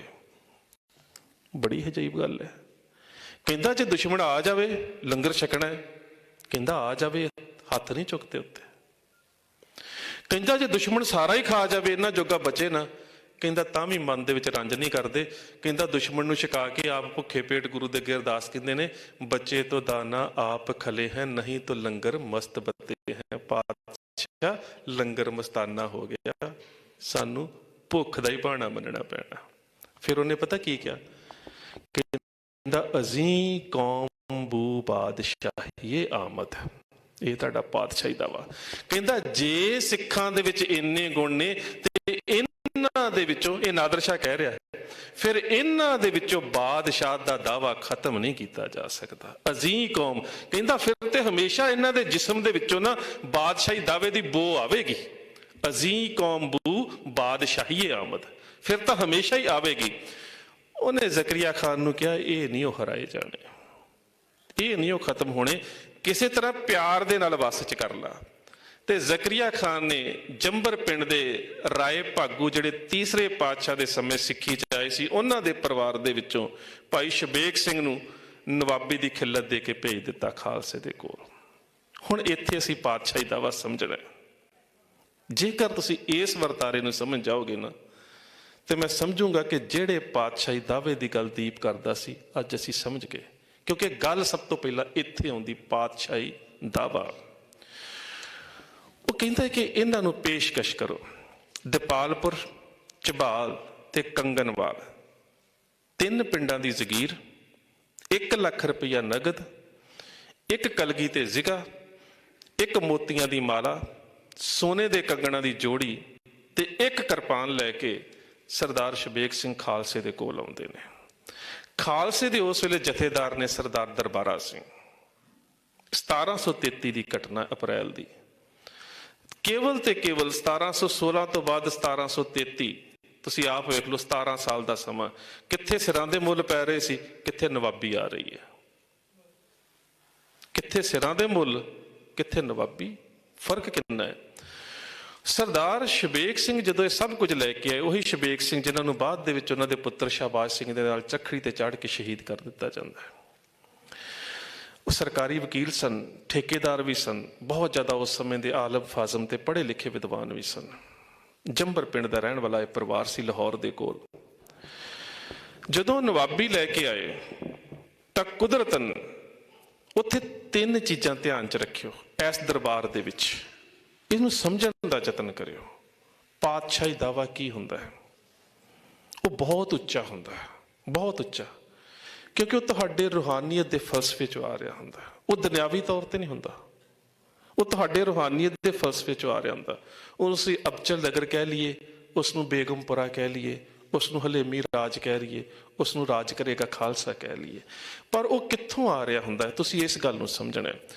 ਹੁਣ ਉੱਥੇ ਗੁਰੂ ਦਾ ਦਰਬਾਰ ਲੱਗਾ ਹੋਇਆ, ਦਰਬਾਰ ਦੇ ਵਿੱਚ ਸੰਗਤ, ਸੰਗਤ ਦੇ ਵਿੱਚ ਗੁਰੂ, ਤੇ ਗੁਰੂ ਦੀ ਤਾਬਿਆ, ਗ੍ਰੰਥ ਦੀ ਤਾਬਿਆ ਜਿਹੜਾ ਪੰਥ ਹੈ, ਉਹਦੀ ਨੁਮਾਇੰਦਗੀ ਕਰਨ ਦੇ ਵਾਸਤੇ ਇੱਕ ਤੇ ਪੰਜ ਪਿਆਰੇ ਤੇ ਇੱਕ ਕੌਮ ਦਾ ਜਥੇਦਾਰ ਬਾਬਾ ਦਰਬਾਰਾ ਸਿੰਘ। ਪੰਜ ਪਿਆਰਿਆਂ ਦੇ ਵਿੱਚ ਵੀ ਜਿਹੜੀਆਂ ਸ਼ਖਸੀਅਤਾਂ ਨੇ, ਬਾਬਾ ਦੀਪ ਸਿੰਘ ਸ਼ਹੀਦ, ਸਰਦਾਰ ਕਰਮ ਸਿੰਘ ਸ਼ਹੀਦ, ਸਰਦਾਰ ਹਰੀ ਸਿੰਘ, ਸਰਦਾਰ ਬੁੱਢਾ ਸਿੰਘ, ਮਹਾਰਾਜਾ ਰਣਜੀਤ ਸਿੰਘ ਦਾ ਪੜਦਾਦਾ, ਚੜ੍ਹਤ ਸਿੰਘ ਦਾ ਪਿਤਾ, ਤੇ ਸਰਦਾਰ ਜੱਸਾ ਸਿੰਘ। ਇਹ ਪੰਜ ਪਿਆਰਿਆਂ ਦੇ ਵਿੱਚ ਜਦੋਂ ਪੰਜ ਪਿਆਰਿਆਂ ਦੇ ਕੋਲ ਨਵਾਬੀ ਦੀ ਪੇਸ਼ਕਸ਼ ਆਉਂਦੀ ਹੈ, ਕਿਉਂਕਿ ਗੁਰੂ ਦੇ ਦਰਬਾਰ ਦੇ ਵਿੱਚ ਪੰਜ ਪਿਆਰਿਆਂ ਦਾ ਦਰਜਾ ਉੱਚਾ ਹੈ। ਮੇਰੇ ਗੁਰੂ ਨੇ ਕਹਿ ਦਿੱਤਾ ਸੀ, ਖਾਲਸਾ ਮੇਰੋ ਰੂਪ ਹੈ ਖਾਸ, ਖਾਲਸੇ में हो करो निवास, ਖਾਲਸਾ ਮੇਰੋ ਸੱਜਣ ਸੂਰਾ, ਖਾਲਸਾ ਮੇਰੋ ਸਤਿਗੁਰ ਪੂਰਾ। ਜਦੋਂ ਉਹਨਾਂ ਦੇ ਕੋਲ ਆਉਂਦੀ ਹੈ ਤੇ ਪੰਜ ਪਿਆਰੇ, ਸਾਡੇ ਪੰਜ ਜਥੇਦਾਰ, ਉਹਨਾਂ ਦਾ ਜਵਾਬ ਕੀ ਹੈ ਸ਼ਬੇਕ ਸਿੰਘ ਨੂੰ? ਕਹਿੰਦੇ ਸ਼ਬੇਕ ਸਿੰਘ ਵੀ ਸਾਡੇ ਨਾਲ ਤਾਂ ਇਹਦੇ ਤੇ ਗੱਲ ਹੀ ਨਹੀਂ ਹੋ ਸਕਦੀ ਨਾ, ਇਸ ਮੁੱਦੇ ਤੇ ਸਾਡੇ ਨਾਲ ਤੇ ਗੱਲ ਹੀ ਨਹੀਂ ਹੋ ਸਕਦੀ ਨਾ। ਅੱਜ ਤੁਸੀਂ ਵੇਖ ਲਓ, ਕਿਤੇ ਕੋਈ ਮਾੜਾ ਜਿਹਾ ਰਾਜਨੀਤਿਕ ਲੀਡਰ ਆ ਜਾਵੇ ਤੇ ਸਾਡੇ ਜਥੇਦਾਰ ਕੁਰਸੀਆਂ ਛੱਡ ਦਿੰਦੇ ਨੇ। ਵੇਖਦੇ ਹੋ ਅੱਜ ਤੁਸੀਂ ਕੀ ਵਰਤਾਰਾ ਹੈ। ਪਰ ਉਹ ਵੇਖੋ, ਉਹ ਪਤਾ ਕੀ ਕਹਿੰਦੇ? ਕਹਿੰਦੇ ਪਾਤਸ਼ਾਹੀ ਛੱਡ ਕਿਵ ਲਿਵੇਂ ਨਵਾਬੀ, ਇਤ ਉਤ ਕੇ ਹਮ ਕਰੇ ਖਰਾਬੀ। ਸਰਦਾਰ ਸ਼ਬੇਕ ਸਿੰਘ ਪੰਜ ਪਿਆਰਿਆਂ ਤੋਂ ਵੱਡਾ ਤੇ ਅਹੁਦਾ ਹੀ ਕੋਈ ਨਹੀਂ, ਤੇ ਇਸ ਗੁਰੂ ਦੀ ਦਿੱਤੀ ਪਾਤਸ਼ਾਹੀ ਨੂੰ ਛੱਡ ਕੇ ਅਸੀਂ ਤੇਰੀ ਛੋਟੀ ਜਿਹੀ ਨਵਾਬੀ ਲਈਏ, ਇਹਦੇ ਬਾਰੇ ਤੇ ਕਦੀ ਤੂੰ ਸੋਚ ਵੀ ਨਹੀਂ ਸਕਦਾ। ਹੁਣ ਇਸ ਨੂੰ ਇੱਕ ਦੁਨਿਆਵੀ ਨਜ਼ਰੀਏ ਤੋਂ ਵੇਖੋ, ਇਹ ਹੈ ਤਾਂ ਲਾਲਚ ਨਾ, ਵੀ ਤੁਹਾਨੂੰ ਪੈਸਾ ਵੀ ਦਿੱਤਾ ਜਾ ਰਿਹਾ ਹੈ, 3 ਪਿੰਡਾਂ ਦੀ ਜ਼ਗੀਰ ਵੀ ਦਿੱਤੀ ਜਾ ਰਹੀ ਹੈ, ਤੁਹਾਡਾ ਕਤਲੇਆਮ ਨਹੀਂ ਹੋਏਗਾ, ਤੁਹਾਨੂੰ ਇੱਕ ਛੋਟਾ ਜਿਹਾ ਅਹੁਦਾ ਵੀ ਦਿੱਤਾ ਜਾ ਰਿਹਾ ਨਵਾਬੀ ਦਾ। ਹੈ ਤੇ ਲਾਲਚ। ਲਾਲਚ ਕਿਉਂ ਆ? ਤੁਸੀਂ ਸੰਘਰਸ਼ ਨੂੰ ਛੱਡ ਦਿਓ, ਕਿਉਂਕਿ ਜਿਹੜੀ ਸਟੇਟ ਹੈ ਉਹ ਤੁਹਾਨੂੰ ਇੱਕ ਪੇਸ਼ਕਸ਼ ਦੇ ਰਹੀ ਹੈ। ਸੋ ਮੈਂ ਕਈ ਵਾਰੀ ਕਹਿੰਦਾ ਹੁੰਦਾ, ਕਈ ਵਾਰੀ ਬੰਦੇ ਕਹਿੰਦੇ ਆ ਕਿ ਫਲਾਣਾ ਬੰਦਾ ਕਰਪਟ ਨਹੀਂ ਹੈਗਾ, ਭ੍ਰਿਸ਼ਟ ਨਹੀਂ ਹੈਗਾ। ਕਈ ਵਾਰੀ ਬੰਦਾ ਕਰਪਟ ਤੇ ਹੁੰਦਾ, ਪਰ ਉਹਨੂੰ ਕਰਪਸ਼ਨ ਦਾ ਮੌਕਾ ਹੀ ਨਹੀਂ ਮਿਲਿਆ ਹੁੰਦਾ। ਬੰਦਾ ਇਮਾਨਦਾਰ ਤੇ ਉਦੋਂ ਸਿੱਧ ਹੁੰਦਾ ਜਦੋਂ ਬੇਈਮਾਨ ਕਰਨ ਦਾ ਦਰਵਾਜ਼ਾ ਉਹਦੇ ਕੋਲ ਹੋਵੇ। ਜਿਹਦੇ ਕੋਲ ਬੇਈਮਾਨੀ ਕਰਨ ਦਾ ਰਾਹ ਹੀ ਨਹੀਂ ਹੈਗਾ, ਉਹ ਕਿਵੇਂ ਕਰਪਟ ਹੋਵੇਗਾ? ਸੋ ਪਾਤਸ਼ਾਹੀ ਦਾਵਾ ਉਦੋਂ ਆਉਂਦਾ ਜਦੋਂ ਸਟੇਟ ਦੇ ਵੱਲੋਂ ਤੁਹਾਨੂੰ ਲਾਲਚ ਦੇ ਵਿੱਚ ਲਿਆਂਦਾ ਜਾ ਰਿਹਾ ਹੁੰਦਾ। ਜਦੋਂ ਹੁਣ ਸਰਦਾਰ ਦਰਬਾਰਾ ਸਿੰਘ ਦੇ ਕੋਲ ਜਾਂਦੇ ਨੇ ਸਰਦਾਰ ਸ਼ਬੇਕ ਸਿੰਘ, ਉਸੇ ਨਵਾਬੀ ਦੀ ਖਿੱਲਤ ਨੂੰ ਲੈ ਕੇ, ਤੇ ਦਰਬਾਰਾ ਸਿੰਘ ਪਤਾ ਕੀ ਕਹਿੰਦੇ ਨੇ? ਹਮ ਰਾਖਤ ਪਾਤਸ਼ਾਹੀ ਦਾਵਾ, ਜਾਂ ਇਤ ਕੋ ਜਾਂ ਅਗਲੋ ਪਾਵਾ। ਬੜੀ ਸਿੱਧੀ ਜੀ ਗੱਲ ਕਹਿੰਦੇ, ਗੁਰੂ ਨੇ ਕਿਹਾ ਸੀ ਸਤਿਗੁਰ ਹਮਕੋ ਪਾਤਸ਼ਾਹੀ ਦਈ, ਹਮਕੋ ਲੋੜ ਨਵਾਬੀ ਨਾਹੀ, ਹਮ ਰਾਖਤ ਪਾਤਸ਼ਾਹੀ ਦਾਵਾ, ਜਾਂ ਇਤ ਕੋ ਜਾਂ ਅਗਲੋ ਪਾਵਾ। ਕਹਿੰਦੇ ਸਰਦਾਰ ਸ਼ਬੇਕ ਸਿੰਘ ਤੇਰਾ ਆਇਆ ਸਿਰ ਮੱਥੇ, ਪਰ ਇੱਕ ਗੱਲ ਯਾਦ ਰੱਖੀ ਕਿ ਨਿਸ਼ਾਨਾ ਪਾਤਸ਼ਾਹੀ ਦਾਵਾ ਹੈ, ਕਿਸੇ ਦੇ ਗੁਲਾਮ ਬਣ ਕੇ ਨਹੀਂ ਰਹਿਣਾ, ਨਵਾਬੀ ਨਹੀਂ ਲੈਣੀ। ਸਾਡਾ ਨਿਸ਼ਾਨਾ, ਸਾਡਾ ਮਕਸਦ ਜਿਹੜਾ ਉਹ ਪਾਤਸ਼ਾਹੀ ਦਾਵਾ ਹੈ। ਤੇ ਕਹਿੰਦੇ ਉਹ ਮਿਲ ਚੁੱਕਾ ਹੈ, ਉਹ ਮਿਲ ਚੁੱਕਾ ਹੈ। ਉਹ ਕਹਿੰਦਾ ਕਿਵੇਂ? ਕਹਿੰਦਾ ਗੁਰੂ ਨੇ ਕਹਿ ਦਿੱਤਾ ਨਾ, ਰਾਜ ਕਰੇਗਾ ਖਾਲਸਾ। ਕਹਿੰਦਾ ਕਿ ਮਿਲ ਕਿਵੇਂ ਚੁੱਕਾ ਹੈ? ਕਹਿੰਦਾ ਮਿਲ ਇਵੇਂ ਚੁੱਕਾ ਹੈ ਕਿ ਜੇਕਰ ਜਿਉਂਦੇ ਰਹੇ ਤੇ ਮੈਦਾਨੇ ਜੰਗ ਦੇ ਵਿੱਚ ਜੂਝ ਕੇ ਲਵਾਂਗੇ, ਤੇ ਜੇਕਰ ਜੂਝ ਤੇ ਸ਼ਹੀਦ ਹੋ ਗਏ ਤੇ ਗੁਰੂ ਦੀ ਗੋਦ 'ਚ ਬਾਦਸ਼ਾਹੀ ਹੈ। ਸਾਡੇ ਕੋਲ ਤਾਂ ਬਾਦਸ਼ਾਹੀ ਹੈ, ਜਿਉਂਦੇ ਵੀ ਆ, ਜਾਂ ਇਤਕੋ ਜਾਂ ਅਗਲੋ ਪਾਵਾ। ਇੱਥੇ ਜੂਝ ਕੇ ਲਵਾਂਗੇ, ਜੂਝ ਕੇ ਸ਼ਹੀਦ ਹੋ ਗਏ ਤੇ ਗੁਰੂ ਦੀ ਗੋਦ 'ਚ ਬਾਦਸ਼ਾਹੀ ਹੈ। ਸਾਡੇ ਵਾਸਤੇ ਤਾਂ ਦੋਵਾਂ ਸਥਾਨਾਂ ਤੇ ਬਾਦਸ਼ਾਹੀ ਹੈ ਨਾ, ਜੇ ਅਸੀਂ ਗੁਰੂ ਦੇ ਵਰਤਾਰੇ ਨੂੰ ਸਮਝੀਏ। ਅਗਲੀ ਗੱਲ, ਮੈਂ ਵਕਤ ਥੋੜਾ ਜ਼ਿਆਦਾ ਲੈ ਗਿਆ, ਮੈਂ ਇੱਕ ਗੱਲ ਕਹਿ ਕੇ ਸਮਾਪਤੀ ਕਰਦਾ। ਗੁਰੂ ਗੋਬਿੰਦ ਸਿੰਘ ਮਹਾਰਾਜ ਨੇ ਔਰੰਗਜ਼ੇਬ ਨੂੰ ਜ਼ਫਰਨਾਮੇ ਦੇ ਵਿੱਚ ਇੱਕ ਗੱਲ ਬੜੀ ਪਿਆਰੀ ਕਹੀ ਹੈ ਕਿ ਖੁਸ਼ ਵਕਤ ਫਿਰਦੋਸੀਏ ਖੁਸ਼ ਬਿਆਂ, ਸ਼ਤਾਬੀ ਸ਼ਵਦਕਾਰੇ ਆਹਰ ਮਨਾ। ਔਰੰਗਜ਼ੇਬ, ਮੈਂ ਤੈਨੂੰ ਇੱਕ ਗੱਲ ਕਹਿਣਾ ਚਾਹੁੰਦਾ ਕਿ ਫਿਰਦੋਸੀ ਨੇ ਇੱਕ ਗੱਲ ਸ਼ਾਹਨਾਮੇ 'ਚ ਬੜੀ ਪਿਆਰੀ ਲਿਖੀ ਹੈ ਕਿ ਕਾਹਲੀ ਕਰਨਾ ਮੂਰਖ ਤੇ ਸ਼ੈਤਾਨ ਬੰਦੇ ਦਾ ਕੰਮ ਹੈ। ਇਹ ਗੁਰੂ ਸਾਹਿਬ ਔਰੰਗਜ਼ੇਬ ਨੂੰ ਜ਼ਫਰਨਾਮੇ 'ਚ ਕਹਿੰਦੇ ਨੇ ਕਿ ਖੁਸ਼ ਵਕਤ ਫਿਰਦੋਸੀਏ ਖੁਸ਼ ਬਿਆਂ, ਸ਼ਤਾਬੀ ਸ਼ਵਦਕਾਰੇ ਆਹਰ ਮਨਾ। ਕਾਹਲੀ ਦੇ ਵਿੱਚ ਫੈਸਲਾ ਲੈਣਾ ਸ਼ੈਤਾਨ ਤੇ ਮੂਰਖ ਬੰਦੇ ਦਾ ਕੰਮ ਹੈ, ਸਿਆਣੇ ਲੀਡਰ ਦਾ ਕੰਮ ਨਹੀਂ। ਔਰ ਇਹੀ ਕੁਝ 27 ਜਨਵਰੀ ਨੂੰ ਹੋਇਆ ਜਦੋਂ ਕਾਹਲੀ ਦੇ ਵਿੱਚ ਲੀਡਰਸ਼ਿਪ ਨੇ ਫੈਸਲੇ ਲੈ ਕੇ ਦੀਪ ਸਿੱਧੂ ਵਰਗੇ ਨੌਜਵਾਨਾਂ ਨੂੰ ਮੰਚ ਦੇ ਉੱਪਰੋਂ ਗਦਾਰ ਐਲਾਨ ਦਿੱਤਾ। ਇਹ ਕਾਹਲੀ 'ਚ ਲਿਆ ਗਿਆ ਉਹ ਫੈਸਲਾ ਸੀ ਜਿਹਦਾ ਪਛਤਾਵਾ ਹੁਣ ਸਾਰਿਆਂ ਨੂੰ ਹੈ, ਕਿਉਂਕਿ ਉਹ ਸਾਬਤ ਨਹੀਂ ਹੋ ਸਕਿਆ ਕਿ ਉਸਨੇ ਲਹਿਰ ਦੇ ਨਾਲ ਕੋਈ ਗਦਾਰੀ ਕੀਤੀ ਹੈ। ਉਹ ਸਾਬਤ ਨਹੀਂ ਹੋ ਸਕਿਆ ਕਿ ਉਹ ਏਜੰਸੀਆਂ ਦਾ ਬੰਦਾ ਸੀ। ਉਹ ਸਾਬਤ ਨਹੀਂ ਹੋ ਸਕਿਆ ਕਿ ਉਹ ਕਿਸੇ ਰਾਜਸੀ ਧਿਰ ਦਾ ਭੇਜਿਆ ਹੋਇਆ ਬੰਦਾ ਸੀ। ਪਰ ਕਾਹਲੀ ਦੇ ਵਿੱਚ ਜਿਹੜੇ ਲੋਕਾਂ ਨੇ ਫਤਵੇ ਦੇ ਦਿੱਤੇ, ਉਹ ਜਿਹੜੀ ਸ਼ਰਮਿੰਦਗੀ ਤੇ ਜਿਹੜਾ ਪਛਤਾਵਾ ਹੈ, ਉਹ ਕਦੀ ਵੀ ਇਹਨਾਂ ਦੀ ਮਾਨਸਿਕਤਾ ਦੇ ਵਿੱਚੋਂ ਜਾ ਨਹੀਂ ਸਕਦਾ। ਲੀਡਰਸ਼ਿਪ ਤਾਂ ਹਮੇਸ਼ਾ ਨੌਜਵਾਨ ਗਾਂਹ ਵੱਧ ਕੇ ਕੋਈ ਕਾਰਵਾਈ ਕਰ ਵੀ ਦੇਣ ਨਾ, ਲੀਡਰਸ਼ਿਪ ਤਾਂ ਔਨ ਕਰਦੀ ਹੁੰਦੀ ਹੈ, ਕਹਿੰਦੀ ਹੁੰਦੀ ਹੈ ਵੀ ਇਹ ਸਾਡਾ ਹੈ। ਲੀਡਰਸ਼ਿਪ ਦੀ ਕੁਆਲਿਟੀ ਹੈ। ਹੁਣ ਮੈਂ ਤੁਹਾਨੂੰ ਇੱਕ ਛੋਟੀ ਜਿਹੀ ਹੋਰ ਉਦਾਹਰਨ ਦੇ ਦਿਆਂ, ਜੇ ਤੁਸੀਂ, ਮੈਂ ਇੱਕ ਛੋਟੀ ਜਿਹੀ ਉਦਾਹਰਨ ਦਿੰਦਾ। ਸਿੰਘ ਮੈਦਾਨੇ ਜੰਗ ਚੋਂ ਲੜ ਕੇ ਜੰਗਲਾਂ ਦੇ ਵਿੱਚ ਨੇ, ਤੇ ਜੰਗਲਾਂ ਦੇ ਵਿੱਚੋਂ ਅਚਾਨਕ ਇੱਕ ਪ੍ਰੋਗਰਾਮ ਬਣਦਾ ਹੈ ਕਿ ਕਿਉਂ ਨਾ ਗੁਰੂ ਨਾਨਕ ਸਾਹਿਬ ਦੇ ਦਰਬਾਰ ਦੇ ਦੀਦਾਰ ਕੀਤੇ ਜਾਣ।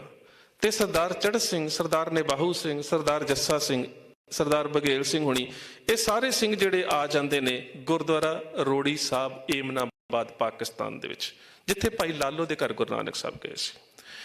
ਜਦੋਂ ਉੱਥੇ ਦਰਸ਼ਨ ਦਿਦਾਰੇ ਕਰਨ ਦੇ ਵਾਸਤੇ ਬਾਹਰ ਦਲ ਆਉਂਦਾ ਹੈ, ਘੋੜੇ ਬਾਹਰ ਬੰਨ੍ਹਦੇ ਨੇ, ਲੰਗਰ ਤਿਆਰ ਹੋਣੇ ਸ਼ੁਰੂ ਹੋ ਜਾਂਦੇ ਨੇ, ਤੇ ਉਸ ਵੇਲੇ ਮੁਲਤਾਨ ਦੇ ਉਸ ਵੇਲੇ ਦੇ ਗਵਰਨਰ ਜਸਪਤ ਰਾਏ ਨੂੰ, ਲਖਪਤ ਰਾਏ ਦਾ ਭਰਾ, ਉਸ ਨੂੰ ਸੁਨੇਹਾ ਮਿਲਦਾ ਹੈ ਕਿ ਸਿੱਖਾਂ ਦਾ ਇੱਕ ਦਲ ਇੱਥੇ ਆ ਕੇ ਉਤਰਿਆ।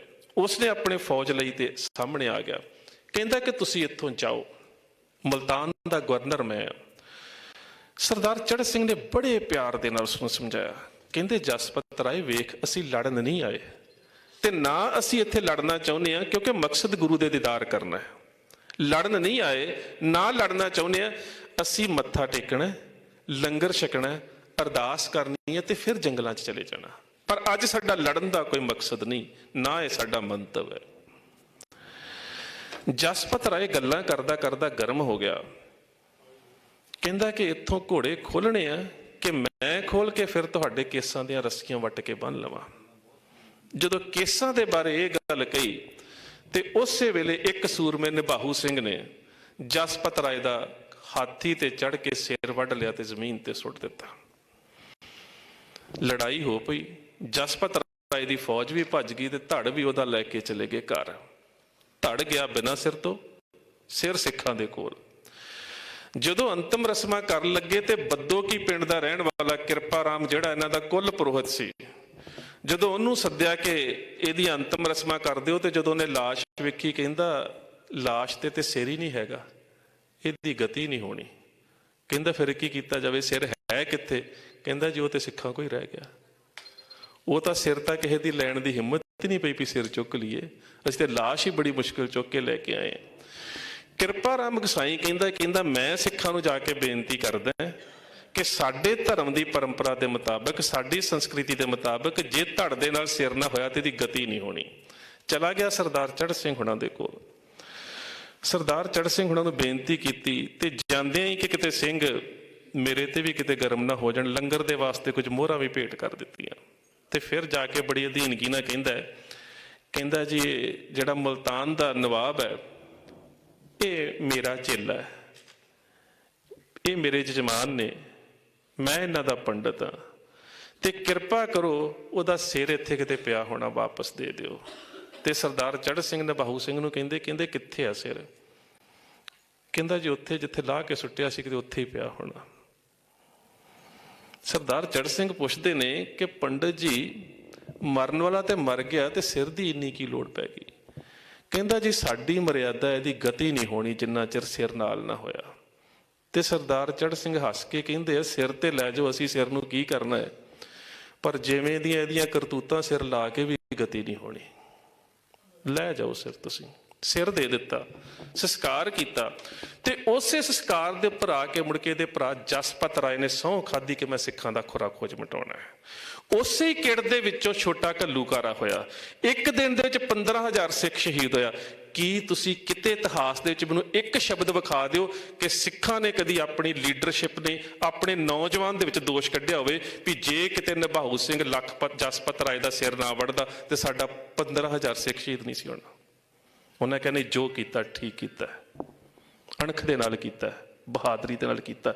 ਇਹ ਲੀਡਰਸ਼ਿਪ ਹੁੰਦੀ ਹੈ ਜਿਹੜੀ ਆਪਣੀ ਨੌਜਵਾਨੀ ਨੂੰ ਔਨ ਕਰਦੀ ਹੈ। ਨਹੀਂ ਤੇ ਸੰਘਰਸ਼ ਨਹੀਂ ਲੜੇ ਜਾ ਸਕਦੇ। ਨਹੀਂ ਤੇ ਸਿੱਖ ਕਹਿੰਦੇ ਯਾਰ ਇੱਕ ਮੁਲਤਾਨ ਦੇ ਗਵਰਨਰ ਦਾ ਸਿਰ ਵੱਢ ਕੇ ਸਾਡਾ 15,000 ਸਿੰਘ ਸਾਨੂੰ ਸ਼ਹੀਦ ਕਰਾਉਣਾ ਪਿਆ। ਇੰਜ ਨਹੀਂ ਹੁੰਦਾ। ਸੋ ਜਦੋਂ ਅਸੀਂ ਕਾਹਲੀ 'ਚ ਇਵੇਂ ਦੇ ਫੈਸਲੇ ਲੈਂਦੇ, ਕਿਸੇ ਨੂੰ ਗਦਾਰ ਕਹਿ ਦੇਣਾ, ਕਿਸੇ ਨੂੰ ਏਜੰਸੀਆਂ ਦਾ ਕਹਿ ਦੇਣਾ, RSS ਦਾ ਕਹਿ ਦੇਣਾ, ਮੈਂ ਇੱਕ ਗੱਲ ਕਹਿ ਕੇ ਸਮਾਪਤੀ ਕਰਦਾ ਕਿ ਰੂਸ ਦੇ ਜ਼ਾਰ ਦੇ ਖਿਲਾਫ ਲੜਨ ਵਾਲਾ ਇੱਕ ਜਰਨੈਲ ਹੋਇਆ ਇਮਾਮ ਸ਼ਮੀਲ। ਇਮਾਮ ਸ਼ਮੀਲ ਬਹੁਤ ਚਿਰ ਲੜਦਾ ਰਿਹਾ। ਅਖੀਰ ਉਸਦੇ ਆਪਣੇ ਸਾਥੀ ਨੇ ਧੋਖਾ ਕੀਤਾ ਤੇ ਉਹਦੀ ਪਿੱਠ ਦੇ ਵਿੱਚ ਖੰਜਰ ਮਾਰ ਦਿੱਤਾ। ਜੰਗ ਹਾਰੀ ਜਾ ਚੁੱਕੀ ਸੀ। ਇਮਾਮ ਸ਼ਮੀਲ ਘੋੜੇ ਤੋਂ ਉਤਰਿਆ, ਲਹੂ ਲਹਾਨ ਹੋਇਆ ਸੀ ਖੂਨ ਦੇ ਨਾਲ। ਖੂਨ ਦੇ ਨਾਲ ਲਹੂ ਲਹਾਨ ਹੋਇਆ, ਘੋੜੇ ਤੋਂ ਉਤਰਿਆ ਤੇ ਆਪਣੀ ਤਲਵਾਰ ਦਾ ਆਸਰਾ ਲੈ ਕੇ ਖਲੋਤਾ। ਹੁਣ ਧੋਖਾ ਆਪਣਿਆਂ ਨੇ ਕੀਤਾ ਸੀ, ਪਿੱਠ 'ਚ ਖੰਜਰ ਆਪਣਿਆਂ ਤੋਂ ਵੱਜਾ ਸੀ ਤੇ ਸਾਹਮਣੇ ਜੇਤੂ ਜਰਨੈਲ ਖੜਿਆ ਸੀ ਬਿਰਿਆਤਿੰਸਕੀ। ਬਿਰਿਆਤਿੰਸਕੀ ਕਹਿੰਦਾ ਇਮਾਮ ਸ਼ਮੀਲ ਤੂੰ ਹਾਰ ਚੁੱਕਾ ਹੈ, ਤੇਰੀ ਪਿੱਠ ਸਿੱਧੀ ਨਹੀਂ ਹੋਣੀ। ਕਿ ਤੇਰੀ ਪਿੱਠ 'ਚ ਖੰਜਰ ਵੱਜਾ, ਹੁਣ ਤੇਰੀ ਪਿੱਠ ਸਿੱਧੀ ਨਹੀਂ ਹੋਣੀ, ਸਿੱਧਾ ਹੋਣ ਦਾ ਯਤਨ ਨਾ ਕਰ। ਤੇ ਇਮਾਮ ਸ਼ਮੀਲ ਨੇ ਸ਼ਬਦ ਪਤਾ ਕੀ ਕਹੇ ਸੀ? ਕਹਿੰਦਾ ਉਹ ਜਰਨੈਲਾ, ਉਹ ਮੇਰੀ ਪਿੱਠ ਦੇ ਵਿੱਚ ਆਪਣਿਆਂ ਦਾ ਖੰਜਰ ਵੱਜਾ ਹੈ, ਆਪਣਿਆਂ ਦੇ ਵੱਜੇ ਖੰਜਰ ਦੇ ਨਾਲ ਕਬਰ 'ਚ ਪੈ ਕੇ ਮੇਰੀ ਪਿੱਠ ਤੇ ਸਿੱਧੀ ਹੋ ਜਾਣੀ ਹੈ, ਪਰ ਜਿਨ੍ਹਾਂ ਨੇ ਮੇਰੀ ਪਿੱਠ 'ਚ ਖੰਜਰ ਮਾਰਿਆ ਉਹਨਾਂ ਦੀਆਂ ਨਜ਼ਰਾਂ ਕਦੀ ਸਿੱਧੀਆਂ ਨਹੀਂ ਹੋਣੀਆਂ। ਇਹੀ ਵਰਤਾਰਾ ਅੱਜ ਹੈ। ਅੱਜ ਦੀਪ ਸਿੱਧੂ ਸਰੀਰ ਕਰਕੇ ਸੰਸਾਰ ਤੋਂ ਚਲਾ ਗਿਆ। ਅੱਜ ਉਹ ਤਾਂ ਸੁਰਖਰੂ ਹੋ ਗਿਆ, ਪਰ ਜਿਨ੍ਹਾਂ ਨੇ ਉਸਨੂੰ ਗਦਾਰੀ ਦੇ ਫਤਵੇ ਦਿੱਤੇ ਇਹ ਹਮੇਸ਼ਾ ਪਛਤਾਵੇ ਦੀ ਅੱਗ ਦੇ ਵਿੱਚ ਰਹਿਣਗੇ।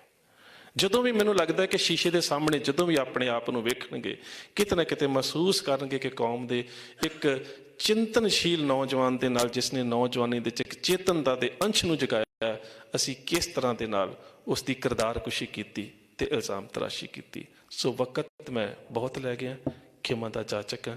ਇੰਨੀਆਂ ਕੁ ਬੇਨਤੀਆਂ ਪ੍ਰਵਾਨ। ਫਤਿਹ ਦੀ ਸਾਂਝ ਸਤਿਕਾਰ ਸਹਿਤ ਆਖਣਾ ਜੀ। ਵਾਹਿਗੁਰੂ ਜੀ ਕਾ ਖਾਲਸਾ, ਵਾਹਿਗੁਰੂ ਜੀ ਕੀ ਫਤਿਹ।